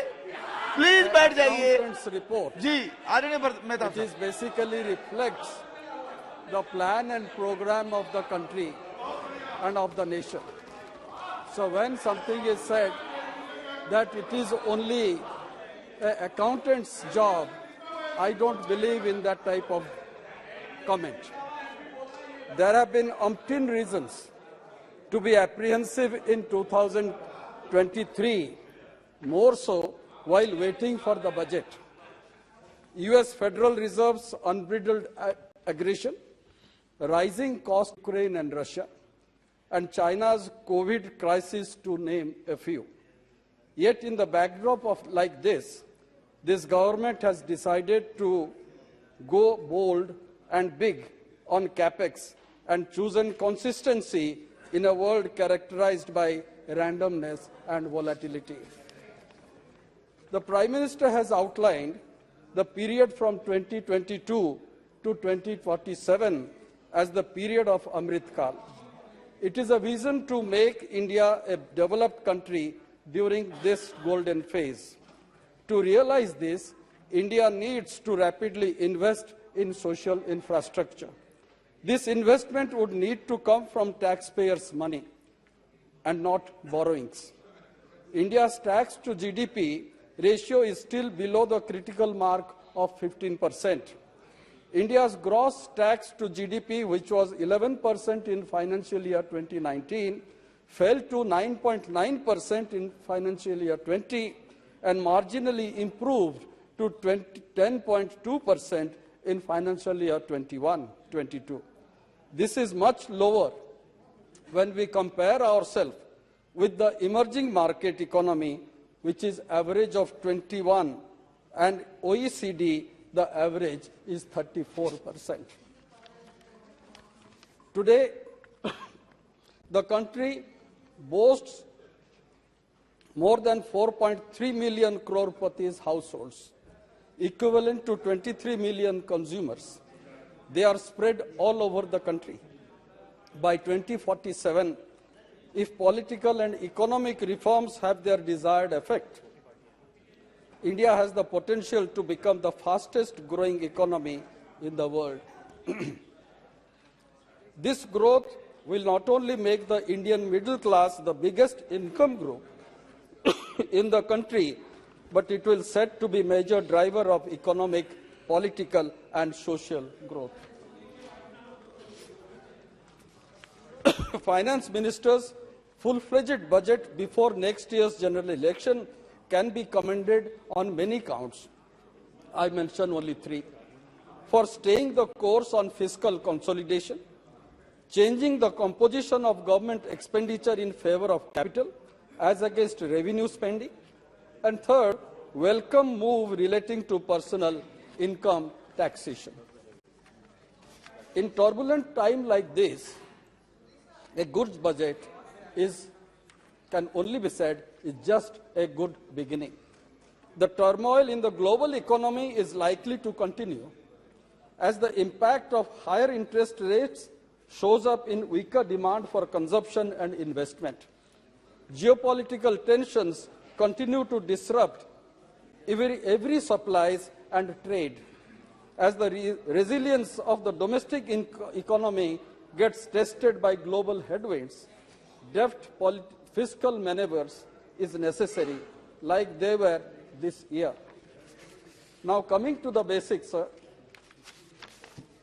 there is need for some answers. PM Kisan allocation is 13.33% lower as compared to budgetary estimate of rupees 68,000 crores made in 22-23. The revised estimate of 22-23 was reduced to 60,000 crores, no doubt, but in 21-22, an actual expenditure was rupees 68,825 crore, which was incurred on the PM Kisan. The figure is there for all of us to see. Should we believe that people have moved from farming to some other avenues for better? Or should we believe that they have been pauperized and have become daily wage earners? On MGNREGA, this generated an all-time high, 389 crore person days of employment in 21-22.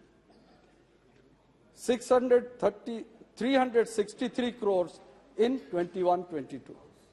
Even this fiscal project is 290 to 300 person days will exceed the 265 crore plus generated in 29-20 and 2018 and 19. It is a demand-driven scheme. Whenever we make this point always it is said it's a demand driven. But here the figure shows how it has met. The budgeted amount this year is 60,000 crores. The question is, how realistic is the assessment? If the next southwest monsoon is normal and the non-farm economy timely recovers, MGNREGA may not require any additional funding. Till then, do we have to keep our fingers crossed? Coming to free food distribution scheme, and this is a scheme which we have all experienced, moderated income inequality in many states. Pradhan Mantri Garib Kalyan Yojana played a key role in keeping extreme poverty in the country at the lowest level. We didn't hear a single death because of hunger, because of this program. IMF report says extreme poverty was at the lowest level of 0.8% during the pandemic hit 2020. SBI study, State Bank of India study, has analyzed that several government transfer payments for the poor are adding rupees 75,000 to a household per annum. But I would like to draw the attention of the government to the design flaw, as ration records have not been updated since 2011 onwards. More than 40% of India's population is currently excluded from National Food Security Act. 40%.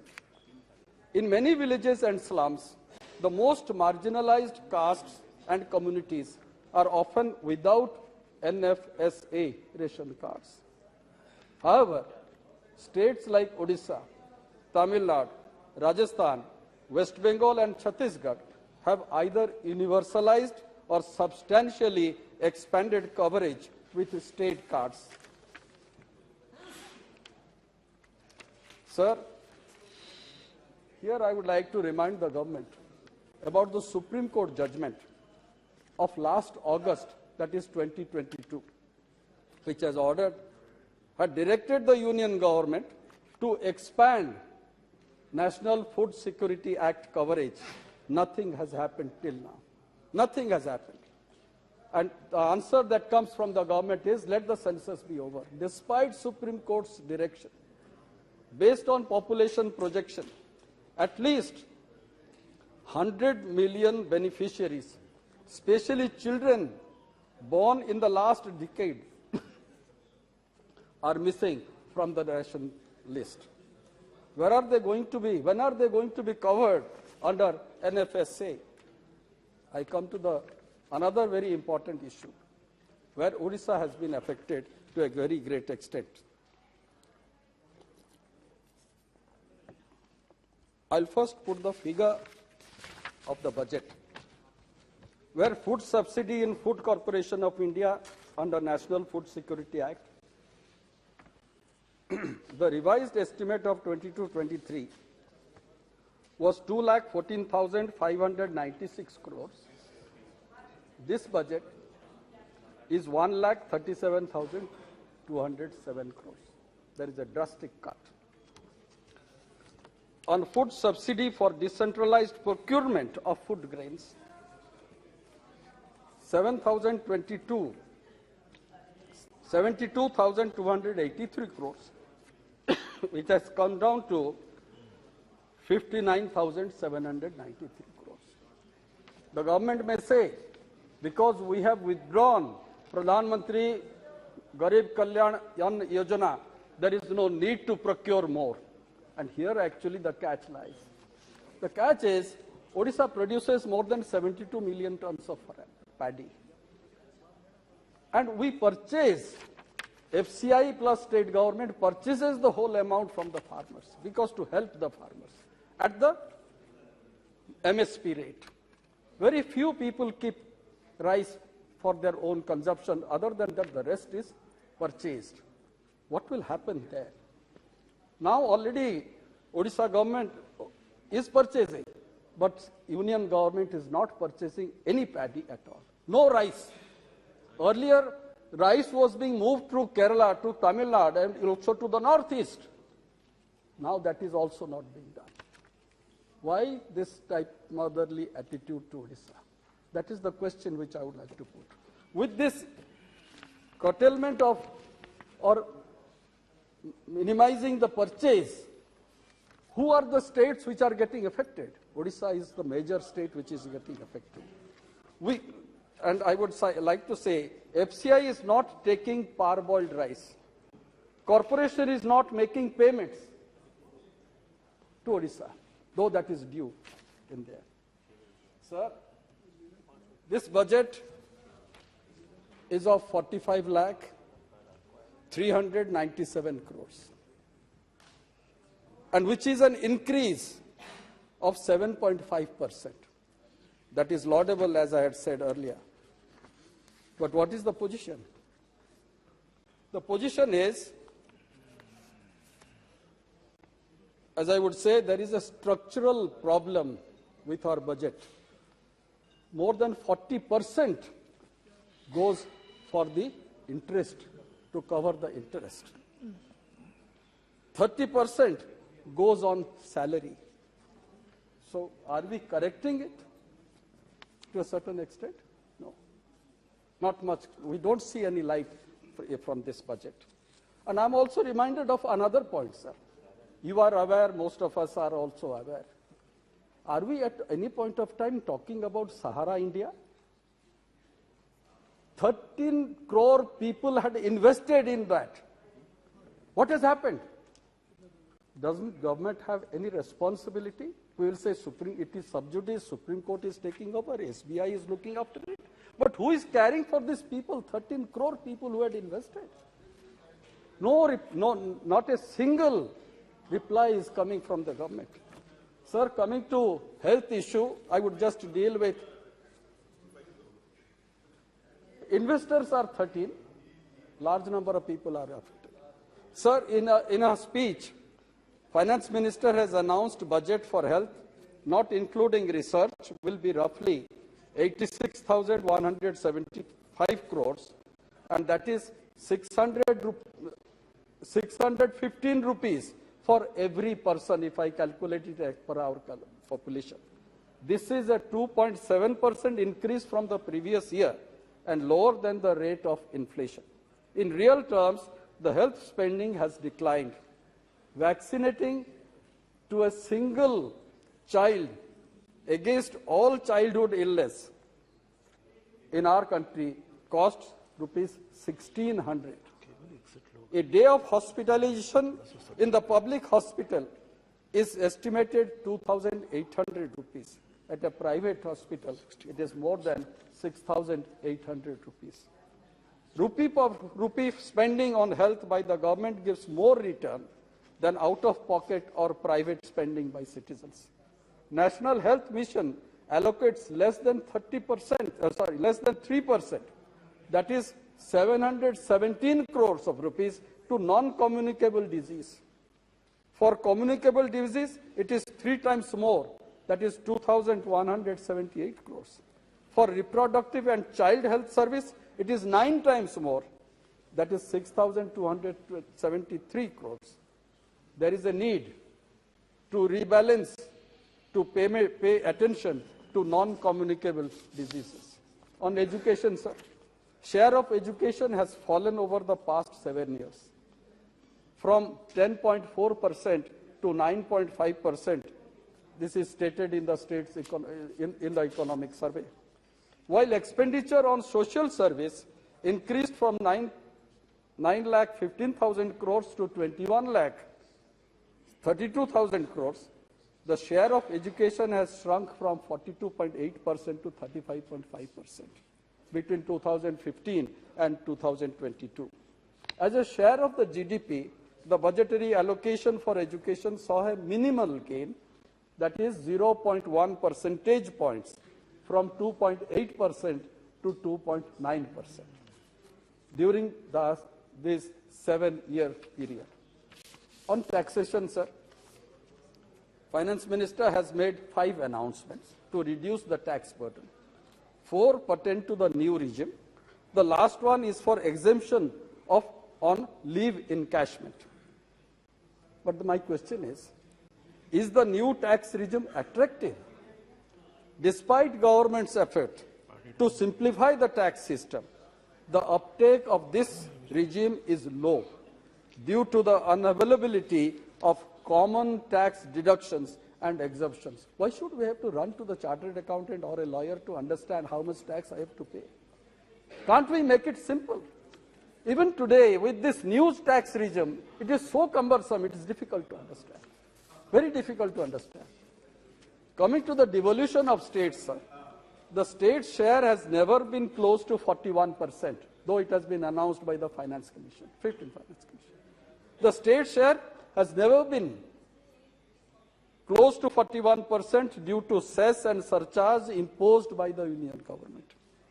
Odisha government, our Chief Minister has been Naveen Patnaik has been repeatedly writing to the Prime Minister that you share some of this, but that is falling on deaf ears.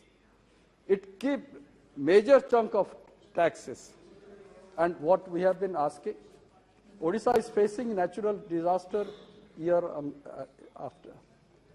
Our only demand is that you allow, and this we have discussed, the state government also has discussed with the Niti Aayog, with the Prime Minister, that you make Odisha a special focus state. Time is exhausting.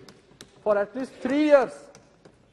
If a natural disaster hits Odisha, allow or declare it as a special focus state where 90:10, that is the center and state share, for 3 years only, so that we tide over the situation and come up forward. Sir, on railways, I will be failing on my duty if I don't mention 2-3 words, because the rail minister is a member of this house representing our state. We find a significant feature. It has set aside nearly a quarter of its total capex outlay of rupees 10 lakh crores.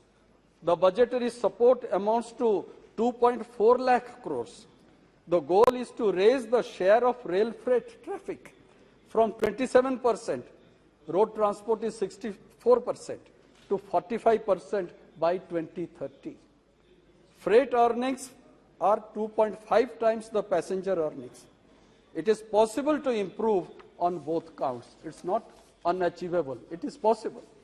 The railways must adapt to become a transporter of FMCG, automobiles, and other high-value products for which last-mile connect is important.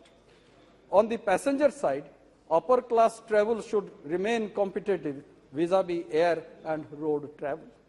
There is scope to raise both traffic and freight revenues. Despite pensions, can we imagine? Pensions of railway is over 25% of the total operating expenses of the railways. The budget numbers indicate 30,000 crores of rupees has been set aside for doubling of tracks. This was only 9,000 crores in 21-22. 32,000 crores to be spent on new tracks, that is 50% increase in 2 years. 40,000 crores on the rolling stock, which was only 8,000 crore last year. 8,000 crores for electrification. These are big numbers, very big numbers. The obvious question is, from my state point of view, how much is actually percolating to the state of Odisha, which has been denied railway development for last so many years. The obvious question, of course, is whether railway have the capacity for absorption and implementation for this expanded capital.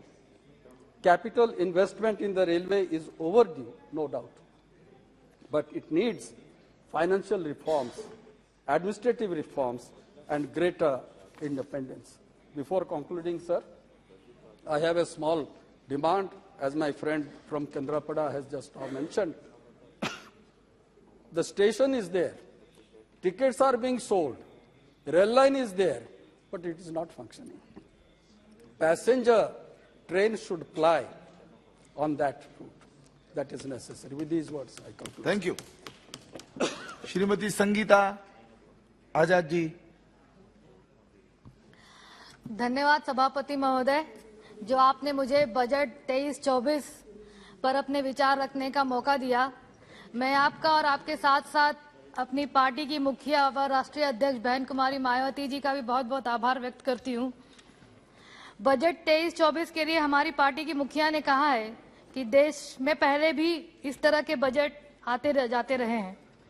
केंद्र सरकार के budget जिसमें घोषणाओं, वादों, दावों और उम्मीदों की बरसात की जाती रही है, किंतु वे सब बेईमानी हो गए। जब भारत का मध्यम वर्ग महंगाई, गरीबी, बेरोजगारी और कोविड के चलते लोअर मिडिल क्लास बन गया। यह बजट भी पिछले वित्तीय वर्षों से कुछ ज्यादा अलग नहीं है। सरकारें अपने पिछले साल की कमियों को नहीं बताती हैं, उन कमियों के स्थान पर नए वादों की झड़ी लगा देती हैं। सच्चाई यह है कि 100 करोड़ से अधिक जनता का जीवन हमेशा ही दांव पर लगा रहता है, जैसे कि इसके पूर्व के बजट के अभिभाषणों में था। यह बजट भी मुंगेरी लाल के हसीन सपनों के बजट की तरह ही है। महोदय, बजट में हर वर्ग के लोगों को डुबाने की कोशिश की गई है। जहां 5 लाख का इनकम टैक्स स्लैब को बढ़ाकर 7 लाख कर दिया गया है, इसमें हर मध्यम परिवार को बहुत मदद मिलेगी। वहीं नई टैक्स रेजिम और पुरानी टैक्स रेजिम में लोगों के बीच असमंजस की स्थिति पैदा कर दी है कि किस टैक्स रेजिम में जनता को अधिक से अधिक फायदा होगा। महोदय, आपके माध्यम से मैं माननीय वित्त मंत्री जी से अनुरोध करूंगी कि इस अपने अभिभाषण में इस टैक्स रेजिम को अवश्य स्पष्ट करें। मनरेगा जैसे महत्वपूर्ण योजना के बजट में 13,000 करोड़ की कटौती की गई है। हम सभी को ज्ञात है कि ग्रामीण अंचलों में मनरेगा के तहत कार्य करने वाले मजदूर अधिकांश अनुसूचित जाति, जनजाति और पिछड़े वर्ग से आते हैं और इस योजना से संचालन से ग्रामीण में पलायन भी रुका है, साथ ही साथ रोजगार के सृजन भी प्राप्त हुए हैं। उत्तर प्रदेश में प्रधान संघ के सभी लोग आंदोलित हैं कि उनका समय से भुगतान नहीं हो पा रहा है और जो भी कर्मचारी ग्राम पंचायतों के लिए नियुक्त किए गए हैं, उनका वेतन भी वो अपने जेब से दे रहे हैं। महोदय, वित्तीय वर्ष 23-24 में सरकार द्वारा एकलव्य मॉडल आवासीय विद्यालयों के विकास के लिए 3,943 करोड़ रुपए की वृद्धि की गई है। यह एक सराहनीय कदम है, लेकिन अनुसूचित जाति, ओबीसी और ईडब्ल्यूएस के छात्रों को भी इसी तरह के कोचिंग सेंटर और छात्रावासों की जरूरत है। खास तौर पे मेरे जनपद आजमगढ़ में, जहां कई एकड़ की सरकारी जमीन अब भी खाली पड़ी है, मेरी सरकार से मांग है कि आजमगढ़ जनपद एक मंडल है जहां अभी महाराजा सुहेलदेव विश्वविद्यालय संचालन में आया है, जिसके चलते कई जिलों के छात्र यहाँ पठन पाठन करने आते हैं। इन छात्रों के लिए भी इसी तरह के कोचिंग सेंटर और छात्रावास बनाए जाए। महोदय, बजट में आकांक्षी जिले और ब्लॉक कार्यक्रम की सफलता को सरकार स्वास्थ्य, पोषण, शिक्षा, कृषि, जल संसाधन, वित्तीय समावेशन तथा अन्य हेतु 500 ब्लॉकों का चयन करने के कार्यक्रम शुरू करने जा रही है। मैं चाहती हूं कि हमारे जनपद आजमगढ़ के समस्त ब्लॉकों को इस योजना में शामिल किया जाए। महोदय, आजमगढ़ में महाविकास की योजना की रूपरेखा अभी तक तैयार नहीं है, जिसके कारण से भूमि आवंटन नहीं हो पाया है। कौन सा ग्रीन लैंड है, कौन सी औद्योगिक भूमि है, कहाँ पार्क है, कहाँ क्रीड़ा स्थल है, कहाँ सरकारी जमीन है, कहाँ वनीकरण है, कहाँ सीवेज का प्लान है, इसका कोई मास्टर प्लान अभी तक तैयार नहीं है। एडीए ने वर्ष 2031 के लिए महायोजना का मास्टर प्लान बनाकर 2021 में शासन को भेजा है, लेकिन अभी तक इसकी स्वीकृति नहीं मिल पाई है। अमीर गरीब अपने आशियाने का सपना संजोए उस प्लान को लागू करने का इंतजार कर रहे हैं। औद्योगिक भूमि अलग नहीं होने के कारण कारपोरेट समूह और बड़े ब्रांड की कंपनियां जनपद में अपना रुख नहीं कर रही हैं, इसलिए यहाँ विकास और रोजगार पूरी तरह से ठप है। आजमगढ़ चारों तरफ से तमसा और घाघरा नदियों से घिरा हुआ है। हर साल बाढ़ से सैकड़ों गाँवों में जान माल का नुकसान होता रहता है। मेरी सरकार से मांग है कि रिवर फ्रंट बनाकर नदियों पर बाढ़ का नियंत्रण कर सके। और अभी हाल में ही माननीय प्रधानमंत्री जी ने गंगा नदी पर कमर्शियल क्रूज का उद्घाटन किया है। मैं चाहती हूं कि उसे मेरे जिले की नदियों से भी जोड़ा जाए, ताकि माननीय अटल बिहारी वाजपेयी जी का सपना जो नदियों को नदियों से जोड़ने का था, उसे पूरा किया जा सके। आजमगढ़ को चारों तरफ से रिंग रोड के मास्टर प्लान बनाकर जोड़ा जाए और उसे मेरे संसदीय क्षेत्र लालगंज, फूलपुर, निजामबाद और बूढ़नपुर के तहसीलों से भी जोड़ा जाए। सर हाईवे की बात करूं तो NH-233 पिछले 6 सालों से बनने को है, लेकिन आज तक उसका काम पूरा नहीं हुआ है। PMJSY की सड़कों की बात करूं तो सत्र खत्म होने को है, लेकिन सिर्फ 50% काम ही इस पर हो पाया है। सर इन सरकारी योजनाओं पर भी सरकार को ध्यान देना चाहिए और इसको जल्द से जल्द पूरा कराना चाहिए। हर घर नल योजना जो सरकार ने अभी बात कही है, सिर्फ 30% अभी तक सर्वे हुआ है, बनने तो दूर की बात है। आजमगढ़ में डोमेस्टिक इंडस्ट्रियल कॉरिडोर घरेलू औद्योगिक गलियारे की स्थापना की जाए। इन्वेस्टर्स समिट 2023 जो अभी हाल में ही उत्तर प्रदेश में चल रहा है, उसी में आजमगढ़ को भी शामिल किया जाए ताकि आजमगढ़ में भी नए उद्योगों की स्थापना हो सके और जो जिले से पलायन होकर बड़े शहरों में भीड़ इकट्ठा हो रही है उसे रोका जा सके। आजमगढ़ का मंदूरी एयरपोर्ट पूरी तरह से बन के तैयार है, उसे जल्द से जल्द संचालन में लाया जाए और एयरपोर्ट से तहबरपुर बाजार होते हुए निजामाबाद फरिया बाजारों से मोहम्मदपुर वाराणसी 4 लेन तक जोड़ा जाए। आजमगढ़ के इटौरा में महाराजा सुहेलदेव विश्वविद्यालय और चक्रपानपुर में मेडिकल कॉलेज होते हुए मेहनाजपुर वाया सिधौना तक पूरी सड़क को 4 लेन में तब्दील किया जाए, जिससे वाराणसी आजमगढ़ के लिए एक अन्य सीधा मार्ग बन जाए और ट्रैफिक बढ़ जाए, जिससे मेडिकल कॉलेज और विश्वविद्यालय जाने वालों की राह आसान हो जाएगी। वाराणसी लालगंज आजमगढ़ गोरखपुर की नई रेल लाइन का बजट 2022-23 में स्वीकृत किया गया है, लेकिन इसका काम काफी धीमी गति से चल रहा है। इसमें तेजी लाई जाए और लालगंज में एक स्टेशन बनाया जाए, जिससे वहां के लोकल प्रोडक्ट अनाज फल सब्जियों को आयात निर्यात में आसानी हो सके और एक वंदे भारत ट्रेन को मेरे जिले में भी चलाई जाए। आजमगढ़ में ब्लैक पॉटरी काले मिट्टी का बर्तन का उद्योग और रेशम उद्योग, जिसमें मुबारकपुरी साड़ियां भी शामिल है, ऐसे छोटे उद्योगों को प्रोत्साहन देने के लिए इनके बिजली के बिल को माफ किया जाए, इनको आधुनिक उपकरणों से लैस किया जाए और इनको GST से मुक्त किया जाए और छोटे व्यापारियों को व्यापारिक क्रेडिट कार्ड जैसी सुविधाएं भी प्रदान की जाए।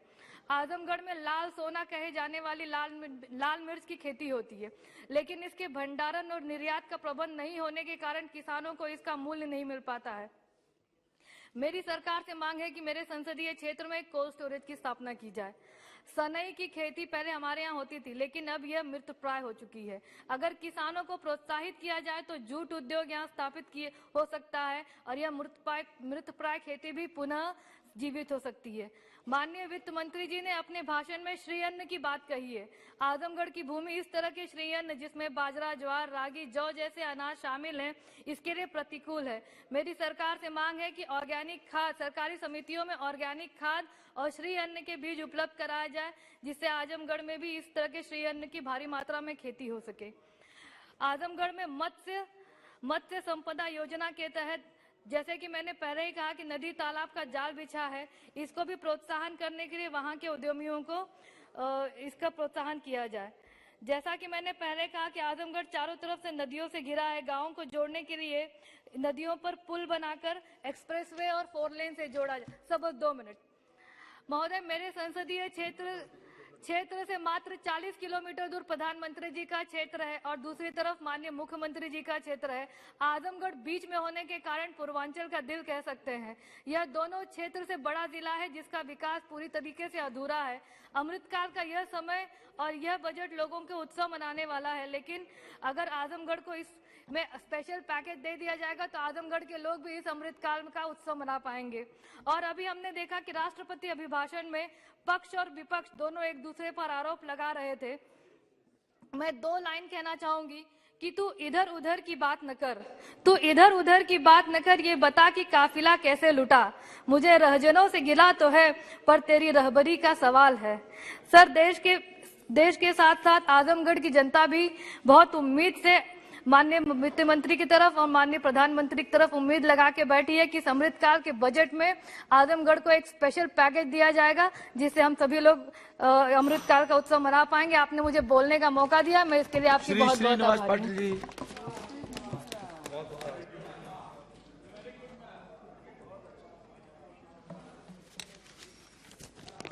सर, मैं आपका मनपूर्वक आभारी हूं। मैं इतना भाग्यवान हूं कि तीसरी बार इस क्षेत्र में, इस बड़े हाउस में बात करने का मौका मुझे मिला है। मेरी भगिनी जो मेरे साथ झारखंड में गवर्नर थी, अभी राष्ट्रपति बन गई। मेरी पहली एक भगिनी प्रतिभा जी, वो भी मेरे साथ पड़ी हुई है और रामनाथ जी भी गवर्नर थे।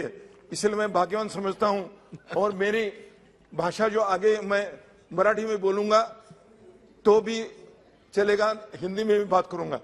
सतारा कॉन्स्टिट्यूंसी जो है उसमें मैं आता हूं। स्वातंत्र के पूर्व काल में जो 3 जिले सब भारत में प्रसिद्ध थे लड़ने के लिए, उसमें क्रांतिकारी नाना सिंह पाटिल जी थे। और मेरी एक कामना है, मनु तांबे जो झांसी की रानी कहती है, उसका मायका भी मेरे क्षेत्र में है। तो मैं चाहता हूं, मेरी मांग भी है कि मिलिट्री भर्ती के लिए कुछ एक विद्यापीठ बनाए, जो मिलिट्री एकेडमी जैसे एनडीए खड़गवासला में है और आईएमए जैसे देहरादून में है, वैसे अगर कोई मिलिट्री एकेडमी बने सेंटर की और महिलाओं के ट्रेनिंग के कुछ जबाबदारी लेंगे तो अच्छा रहेगा। आता म्हणजे मराठीत बोलतो। महाबळेश्वर पाचगणीच्या ज्या शाळा आहेत इंग्रजी माध्यमाच्या, त्यांना संपूर्ण भारतातून तिथे आपले पालक आपल्या मुलांना पाठवतात। महाबळेश्वर एक थंड हवेचं उत्तम ठिकाण आहे।